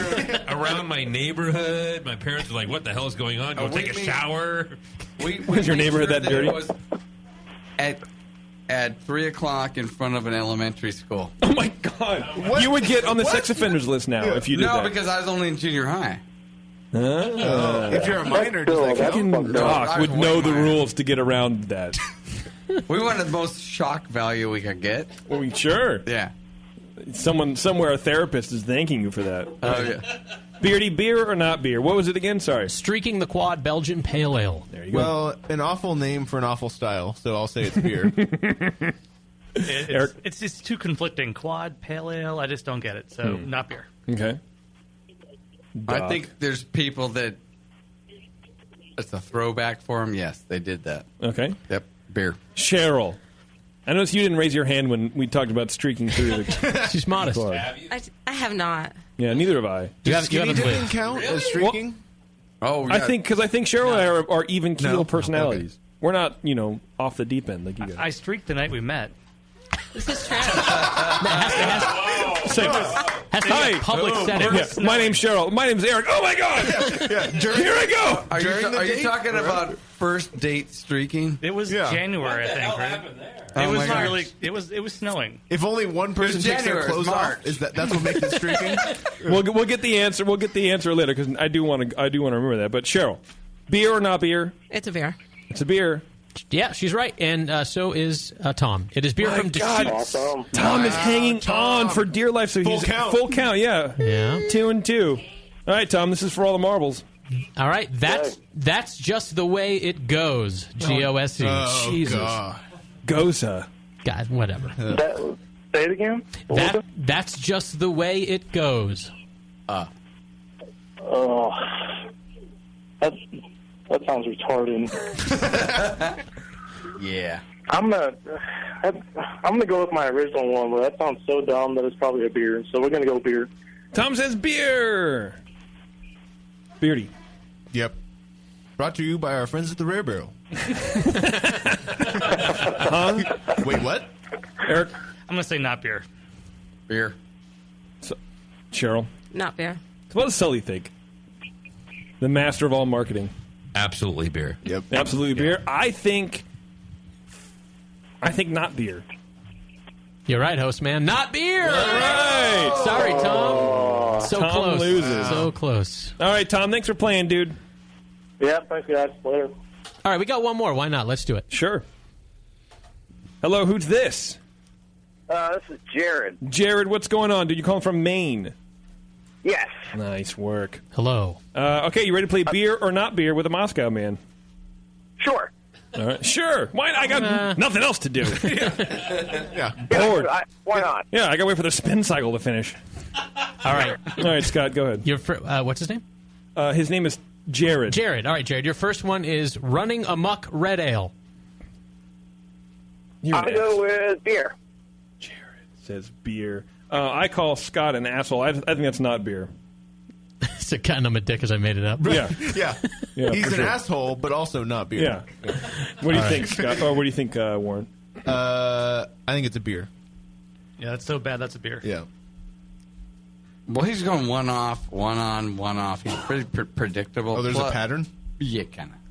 But when you see my sheet afterwards, you see there is not even a semblance of a pattern. Well, Doc picked it out. Plus, he's a ginger. And he's got to throw this red thing into it. So it's a beer. You think he's honing in on the red thing just to drive it home? Okay. Cheryl? It's a beer. That's not beer. No, not beer. JP hates me, and it all makes sense. I made it up. I just know you. That's all it is. Yeah. All right.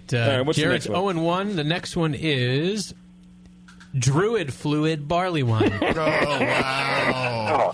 Jared. I fucking hope not.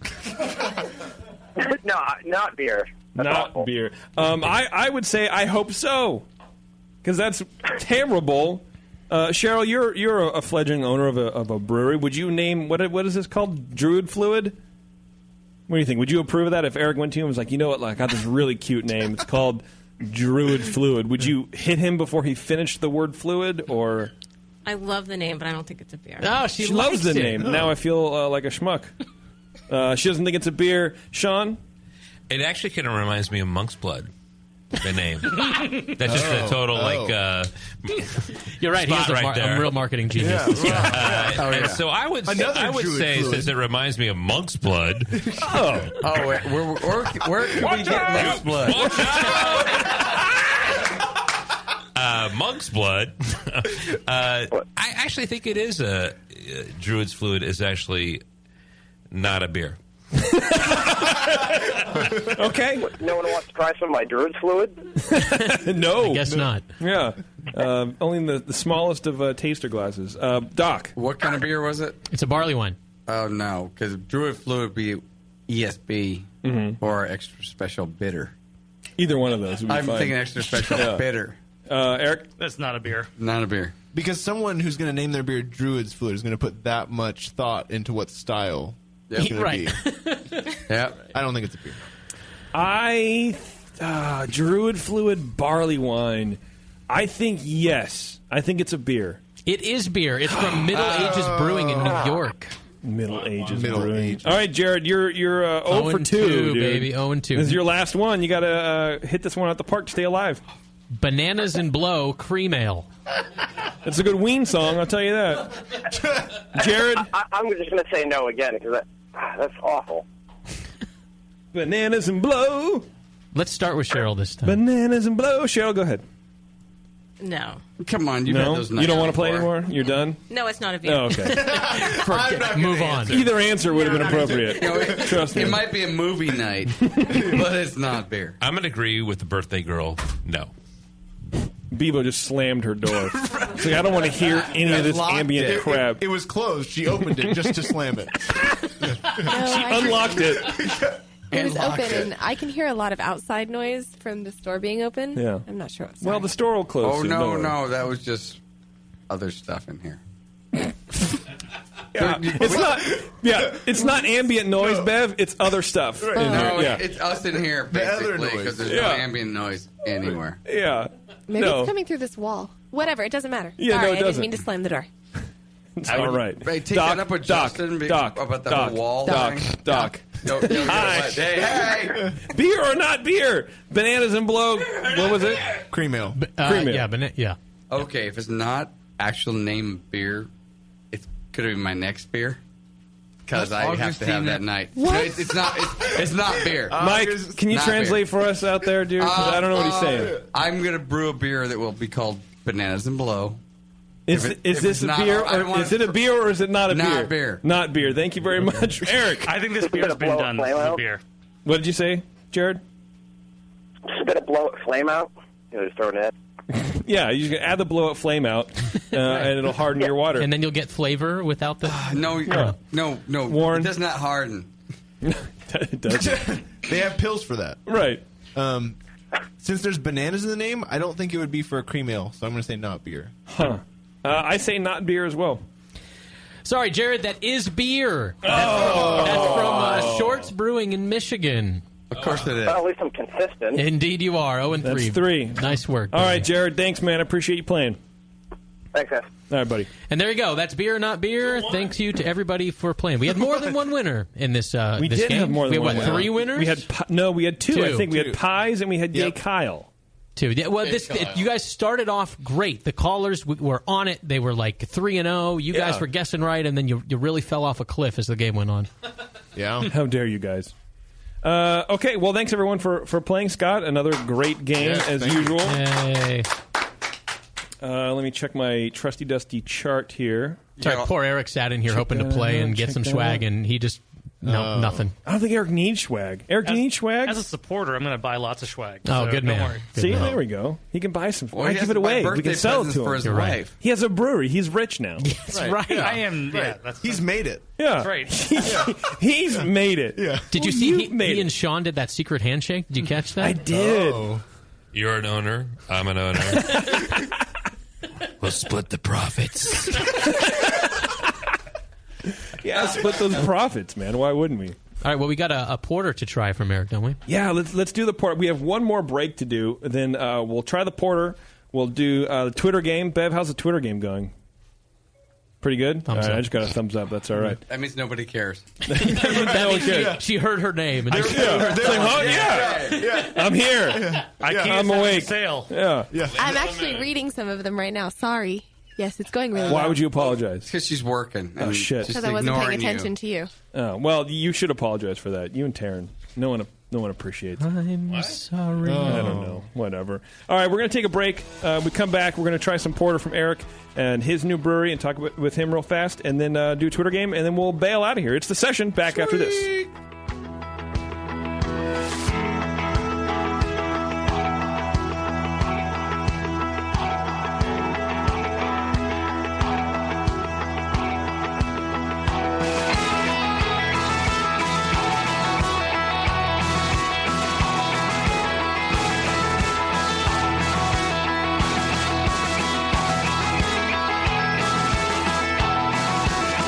You're listening to the Brewcasters. Brewcasters on the Brewing Network.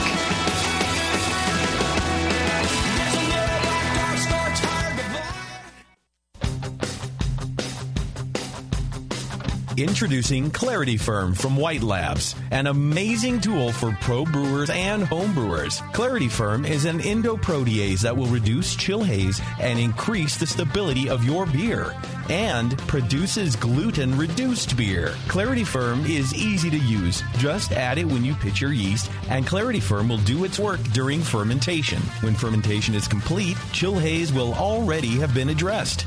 In addition, reduce the gluten content in beers made with barley and wheat with Clarity Firm. Most beers made with Clarity Firm will test below 20 parts per million, the current international standard for gluten-free.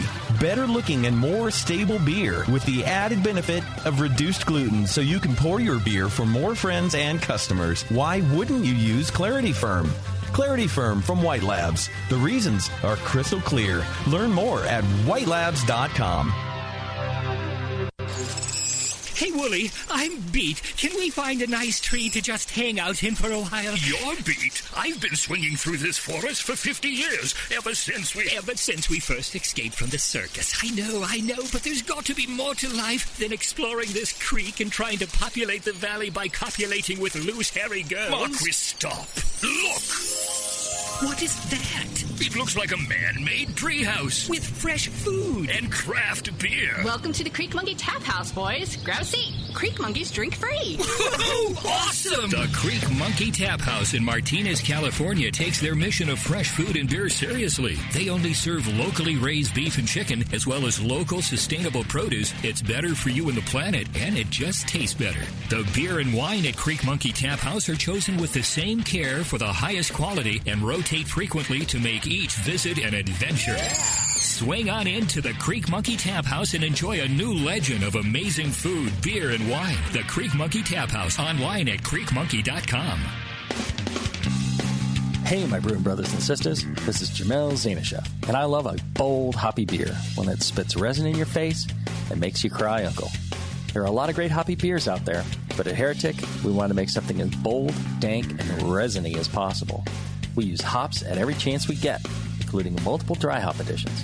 The result is Heretic Evil Cousin. This light golden, 8% Imperial IPA has an easy malt character that helps take the edge off the massive bittering, but it takes a back seat to the in-your-face hop character. We make sure this beer finishes dry so the hops can jump out and slam you in the taste buds. If you can't get enough hoppy goodness, Evil Cousin is your cup of tea. Cheers. Have you ever dreamed of attending the World Brewing Academy? This year, thanks to Lalamond and Danstar, one lucky brewer will make that dream a reality for free. Lalamond and Danstar invite you to enter the Beer School 2015 contest. One lucky grand prize winner will receive fully paid tuition to the 2015 World Brewing Academy web-based concise course in brewing technology worth almost $4,000. From now until December 13th, 2014, every Danstar yeast packet you use is your ticket to enter. Visit danstaryeast.com for the details and to print your official entry form. There's no limit on the number of times you can enter, so get brewing with Danstar and get your entries in to the Danstar 2015 Beer School Contest. Whether you want to build your home brewing skills or build a career as a professional brewer, this course will change the way you think of beer and brewing. Enter at danstaryeast.com and get the dry yeast advantage with Danstar and Lallemand Premium Brewing Yeast, and enter to win. As a brewer, you already don't settle for second best. You want great tasting beer and you want great equipment to make it with. So don't settle for the second best grain mill. You want a Monster Mill from Monster Brewing Hardware. Monster Mills are tough, come in 2 and 3 roller designs, and are made right here in the USA from superior materials for longer lasting performance. Pick the mill that's right for you at monsterbrewinghardware.com and take Bevo's advice. Trust me, it's always better to have a bigger tool than you think you need. Monster Mills have the best warranty in the business. Your satisfaction is guaranteed. Visit monsterbrewinghardware.com now and check out all the mills and mill accessories. Don't settle for second best. Get a Monster Mill from Monster Brewing Hardware. Segmented, demented, fermented. It's the session.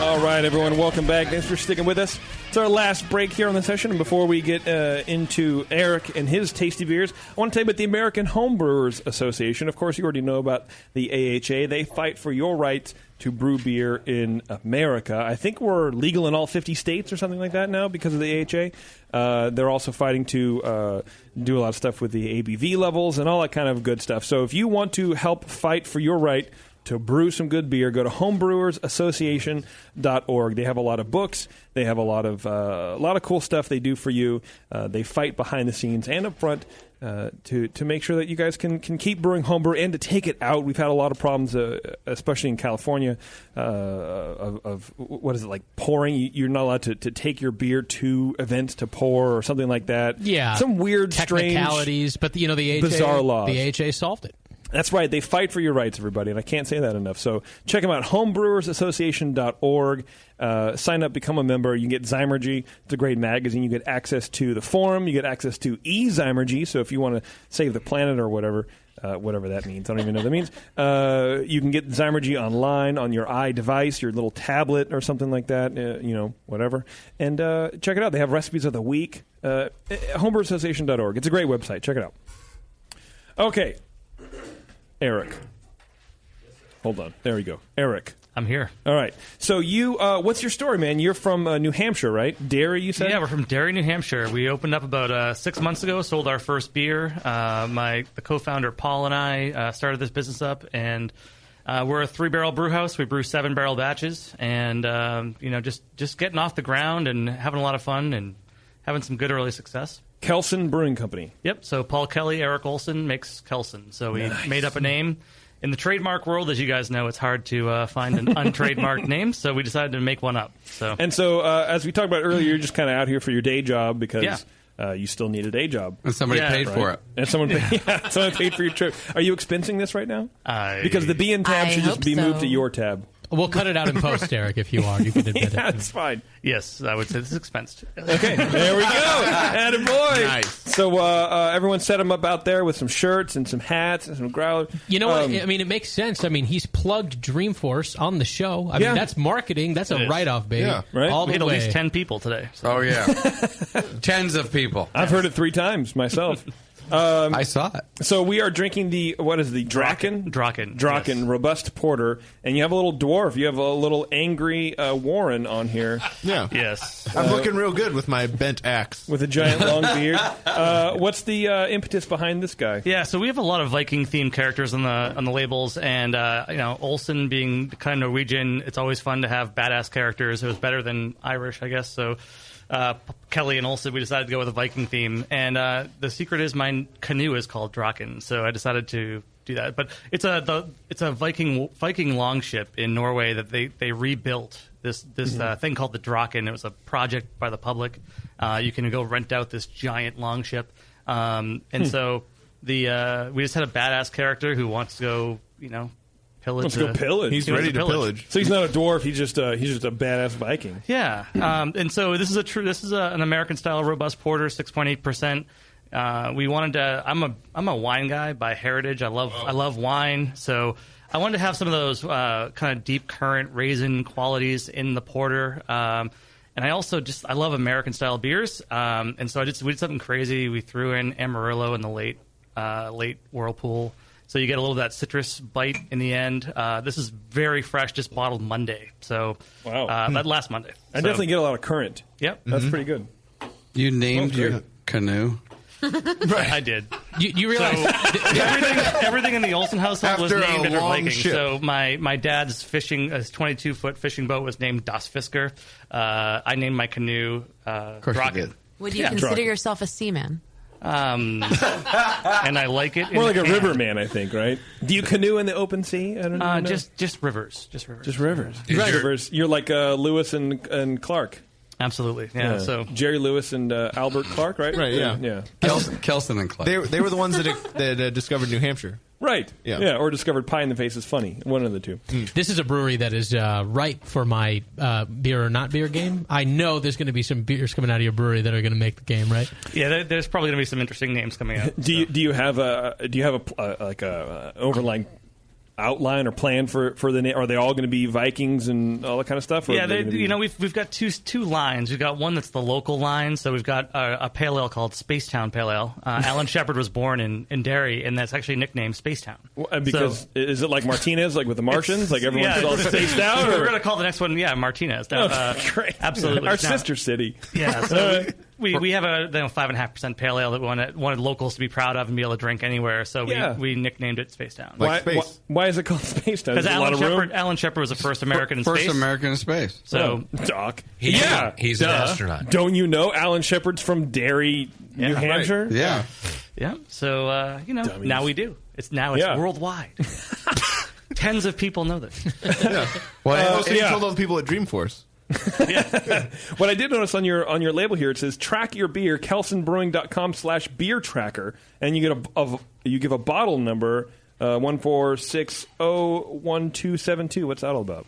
Yeah, so we have a sequential labels, so all our bottles are individually tracked, and you can go online and find out when your beer was brewed, who brewed it, any particular brew day notes. So there's always a disaster or some kind of note or some kind of special change that happens. I don't know. I guess anyone in the room can attest to that. I was thinking you put a chip in the bottle and you want to know where everyone is. Right. But this is the not the NRA, the NSA. There you go. Whatever. There's a microchip in each beer, and you drink it. We also have a lot of great local stuff. Oh! Now I know where every American is. Now we know where you are. Thanks. As if a social security number weren't enough. Right. This is incredibly good beer. Oh, thank you. Is this delicious? Is this your? Yeah. How long do you say you've been operating? 6 months. This is our second batch of the porter. Okay. So we're this is just I love dark beers. So we won a gold medal at the U.S. Open Beer Championships for our brown ale, and a bronze for our double IPA. And I just love dark beer. So next up is a nice big oatmeal chocolate coffee stout, and we'll probably do a Russian Imperial stout after that. Did you change anything from batch one, or is it the same? Absolutely. Same recipe? Glad you asked that. I have those notes right here from the beer tracker. Oh.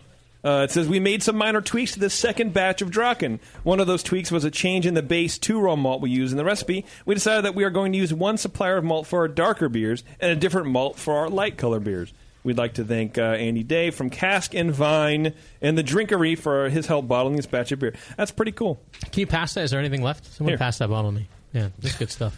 Thank you. I really like that. I've never really seen that before. You can share that. You can share that out on Facebook with one click. Holy shit! No. You never do that here. Yeah, I mean, I won't. Savvy. Thank you, Salesforce, for that savvy marketing technology. Yeah. Oh, can you put it through the DreamWorks DreamWorks upgrade? Can you elaborate more on the changes? Yeah. So we discovered just by accident, being dumb homebrewers, I just buy 2-row, and I bought 2-row. And I realized that when I was brewing great dark beers, I was buying 2-row pale ale malt, not 2-row pale malt. And so now we go to BSG for our lighter colored beers, our IPAs, double IPAs, pales, and we get 2-row base from our supplier there, and we deal with Bryce 2-row pale ale malt for all of our darker beers, just a little bit richer, and it tends to support those darker malts better.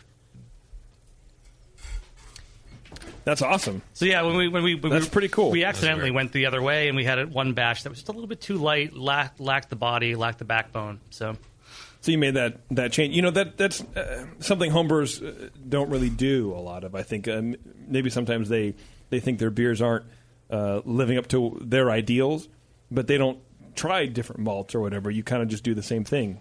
Yeah, there's no doubt that the supplier makes a difference. The brand, the maltster makes a huge difference, and it's just one of those learning experiences. Going to larger batches and having everybody taste that beer and realize that the maltster makes a huge difference. Did you know right away that you wanted to make those changes when the first batch was done? Absolutely, yeah. We knew, and what we had done, luckily, was we had half from one supplier and half from another, and it came together, and we realized it wasn't quite what it meant to be. Then we brewed a batch and realized, whoa, this is way off. And so we brewed another 7 barrels, and we're blending them so that that the differences aren't noticeable, and it's still a great beer. But luckily, we had the 2 malts side by side. That's so different. That's cool. I appreciate you. Did you bring these bottles just for us to drink, or are you just drinking on the road? No, that's just for you. That's awesome. Do you bring them in the suitcase? Yeah. Nice. What was the total bottles? How many did you get in? I just brought 2. These 2. Oh, just these 2? Yeah. Wow. Oh, wow. How long have you been listening? You've been listening for a while, about right? 5 years. Yeah. 5 so years. That's cool, man. I really appreciate that. Yeah. Thank you So very much. and it wouldn't be without the Brewing Network. We wouldn't have the knowledge we do, and so really appreciative of every final detail of yeast control and fermentation temperature control and dry hopping, and it's just been really fundamental to what we do. Well, your 5% of sales that you're kicking back to the BN will help keep funding that. So I really appreciate 5% that. of profit. Yeah. 5% of profit. Yeah. Good. Fine point. Someone is a numbers guy. What's interesting is if I wonder if we just had 1% of all the breweries that we've helped start, we'd be millionaires right now. Yeah. Well, at least Justin would be. Well, he is, right? We is a strong word. Yeah. Didn't he leave 2 weeks early for vacation? Yeah, that's why he's in Australia right now. We don't really know he's coming back. Realistically, it'd be millions of pennies at least. It's true. I'll take it. Hey, it's an upgrade from what we get now. Did you go to GABF this year? Did not, no. Salesforce wasn't meeting out there. No convention. The convention center was in use. There's some, as a small brewery, when you're looking at $160 per entry, that's a decision to look at, we could buy 10 more logs. And that's just enough cooperage for us to get out a little further, a couple more accounts. So 10 more logs? Fire heating? Right. That's New Hampshire speak for keg. Is it? Yeah. Yeah. You don't know that. So what? Actually, You're 6 smart. barrels. Why the hell would we know kegs. that? Sorry. Exactly. I figured maybe they were like live fire, kettles. Like Alex can help you set up a brewery with steam, dude. What are you doing? I gotta Logs. stoke my fire so I can brew tomorrow. Yeah. Well, now, had you gone to JBF, you might have witnessed an interesting spectacle, Alex was telling me. Yeah. Uh-oh. Okay, so I have these 2 friends in San Diego, Danielle and Scott. And I guess Scott's like either, I don't know, the silliest or most romantic man I've ever known of, because he proposed to Danielle on stage. At GABF, right. during the Brewers Feud, which you kind people put on. Sean, we witnessed it. So those crazy kids are getting married. Wow. Yeah. Was he a contestant, or they just kind of No, they stormed the stage? Just or whatever? raided the place. I guess it was premeditated in some way. Scott may be listening right now. He loves Brewing Network. He's kind of a nerd. Sounds like it. Yeah, and Had he been drinking at the time? well, obviously, but I don't think that had anything to do with it, because Danielle is a really amazing woman. So, And she works for Drake's Brewing Company. Sully. Always with the plug. You got to get the plug in there. Yeah. You got to do it. Scott works for Craft Beer Guild Distribution of San Diego, which is our fine San Diego distributor. However, they're both lovely people, and I wish them the best. That's pretty freaking cool that they're getting. What's the address of Drake's? Because to be on Sully's... 1933 Davis Street, San Leandro. Yes, I knew she doing it. Yeah. Yes. soon to be a neighbor. Yes. Well, congratulations to those 2. That's pretty cool. Beverly, let's do the Twitter game. Are we ready for this? Yes. Do I have you up? Is it my fault that you're she's not just talking? putting on her headset real I quick. hadn't turned myself on. Oh, so she wasn't listening to the show at all. Oh. I didn't have my headset Give her a second. She's got to turn herself on. Shake it out. Work it out. Come on, wake up. Now I know how Sam feels.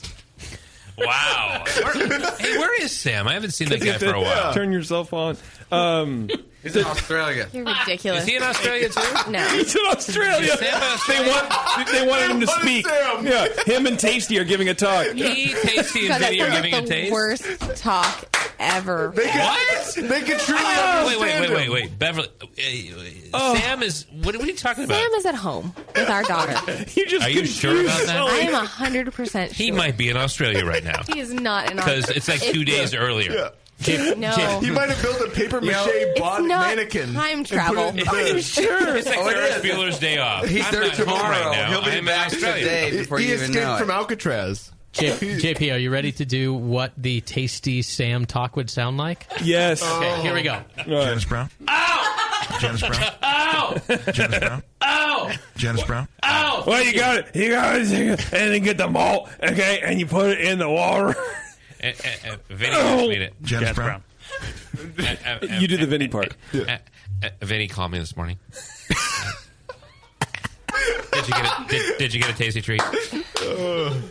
How come Pies called, but our own people didn't call? They know we're doing a show. Sally, I can't see you right now. I'm Justin talking to was this girl. texting me. Why didn't he call?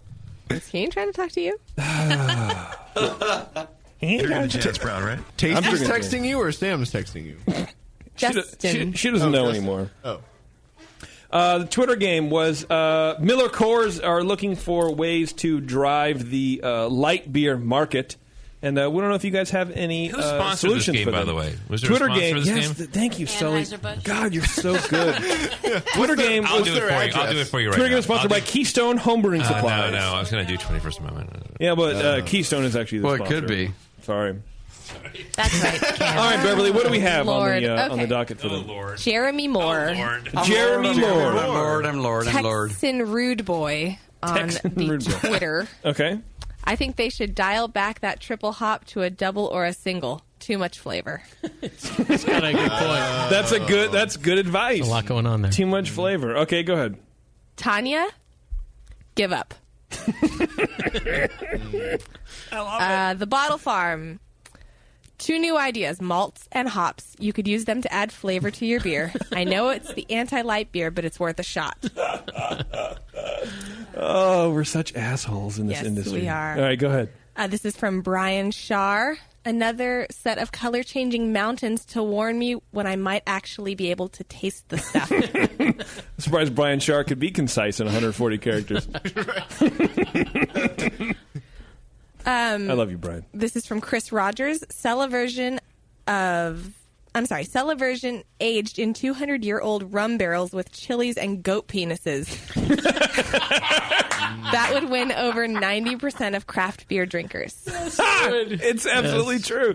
But put IPA in the title. Right. Yeah, because you got to make money. It's a business. I don't know if you knew this. Brewing is a business. It's a business. Right. Rum barrel aged goat penis IPA. Imperial penis with ale. chipotle pepper. Right. Turns out You that do beer. variations of these beers all the time. Yeah. I think I've had this beer before. Yeah. I think we all have. It gave you heartburn. Didn't it? I'm sure it did. Go ahead, Bev. This is from Taps. Keep on keeping on. All right. I thought that was really funny. Pretty good. Get a And little, the last little one pissed is up. from Blobberglop, and he says, cube bottles and more pornography and ads. Oh, for the as simple-minded as they are, the Canadian people are so cute. Do you think there's pornography in the Miller ads in Canada? Well, I think it's like showing a kneecap. Right. Oh, Yeah. I think it's that kind. They lift up their full-length dress. Mink. Yeah, well, the furs and skins and stuff. And they have leggings, but they're skin-colored leggings. Oh, nude leggings. Yes. Oh. He clearly asked for more. Yeah. Oh, yeah. Well, Yeah, I he mean, like needs more than mid-thigh, that would really get him going. Maybe. It's got to go to the barrel-aged goat penis. That was good. Yeah. I like that. I like that. What was the first one? The The first too one was much. good, too. I put too much. Like that was going to refresh my memory.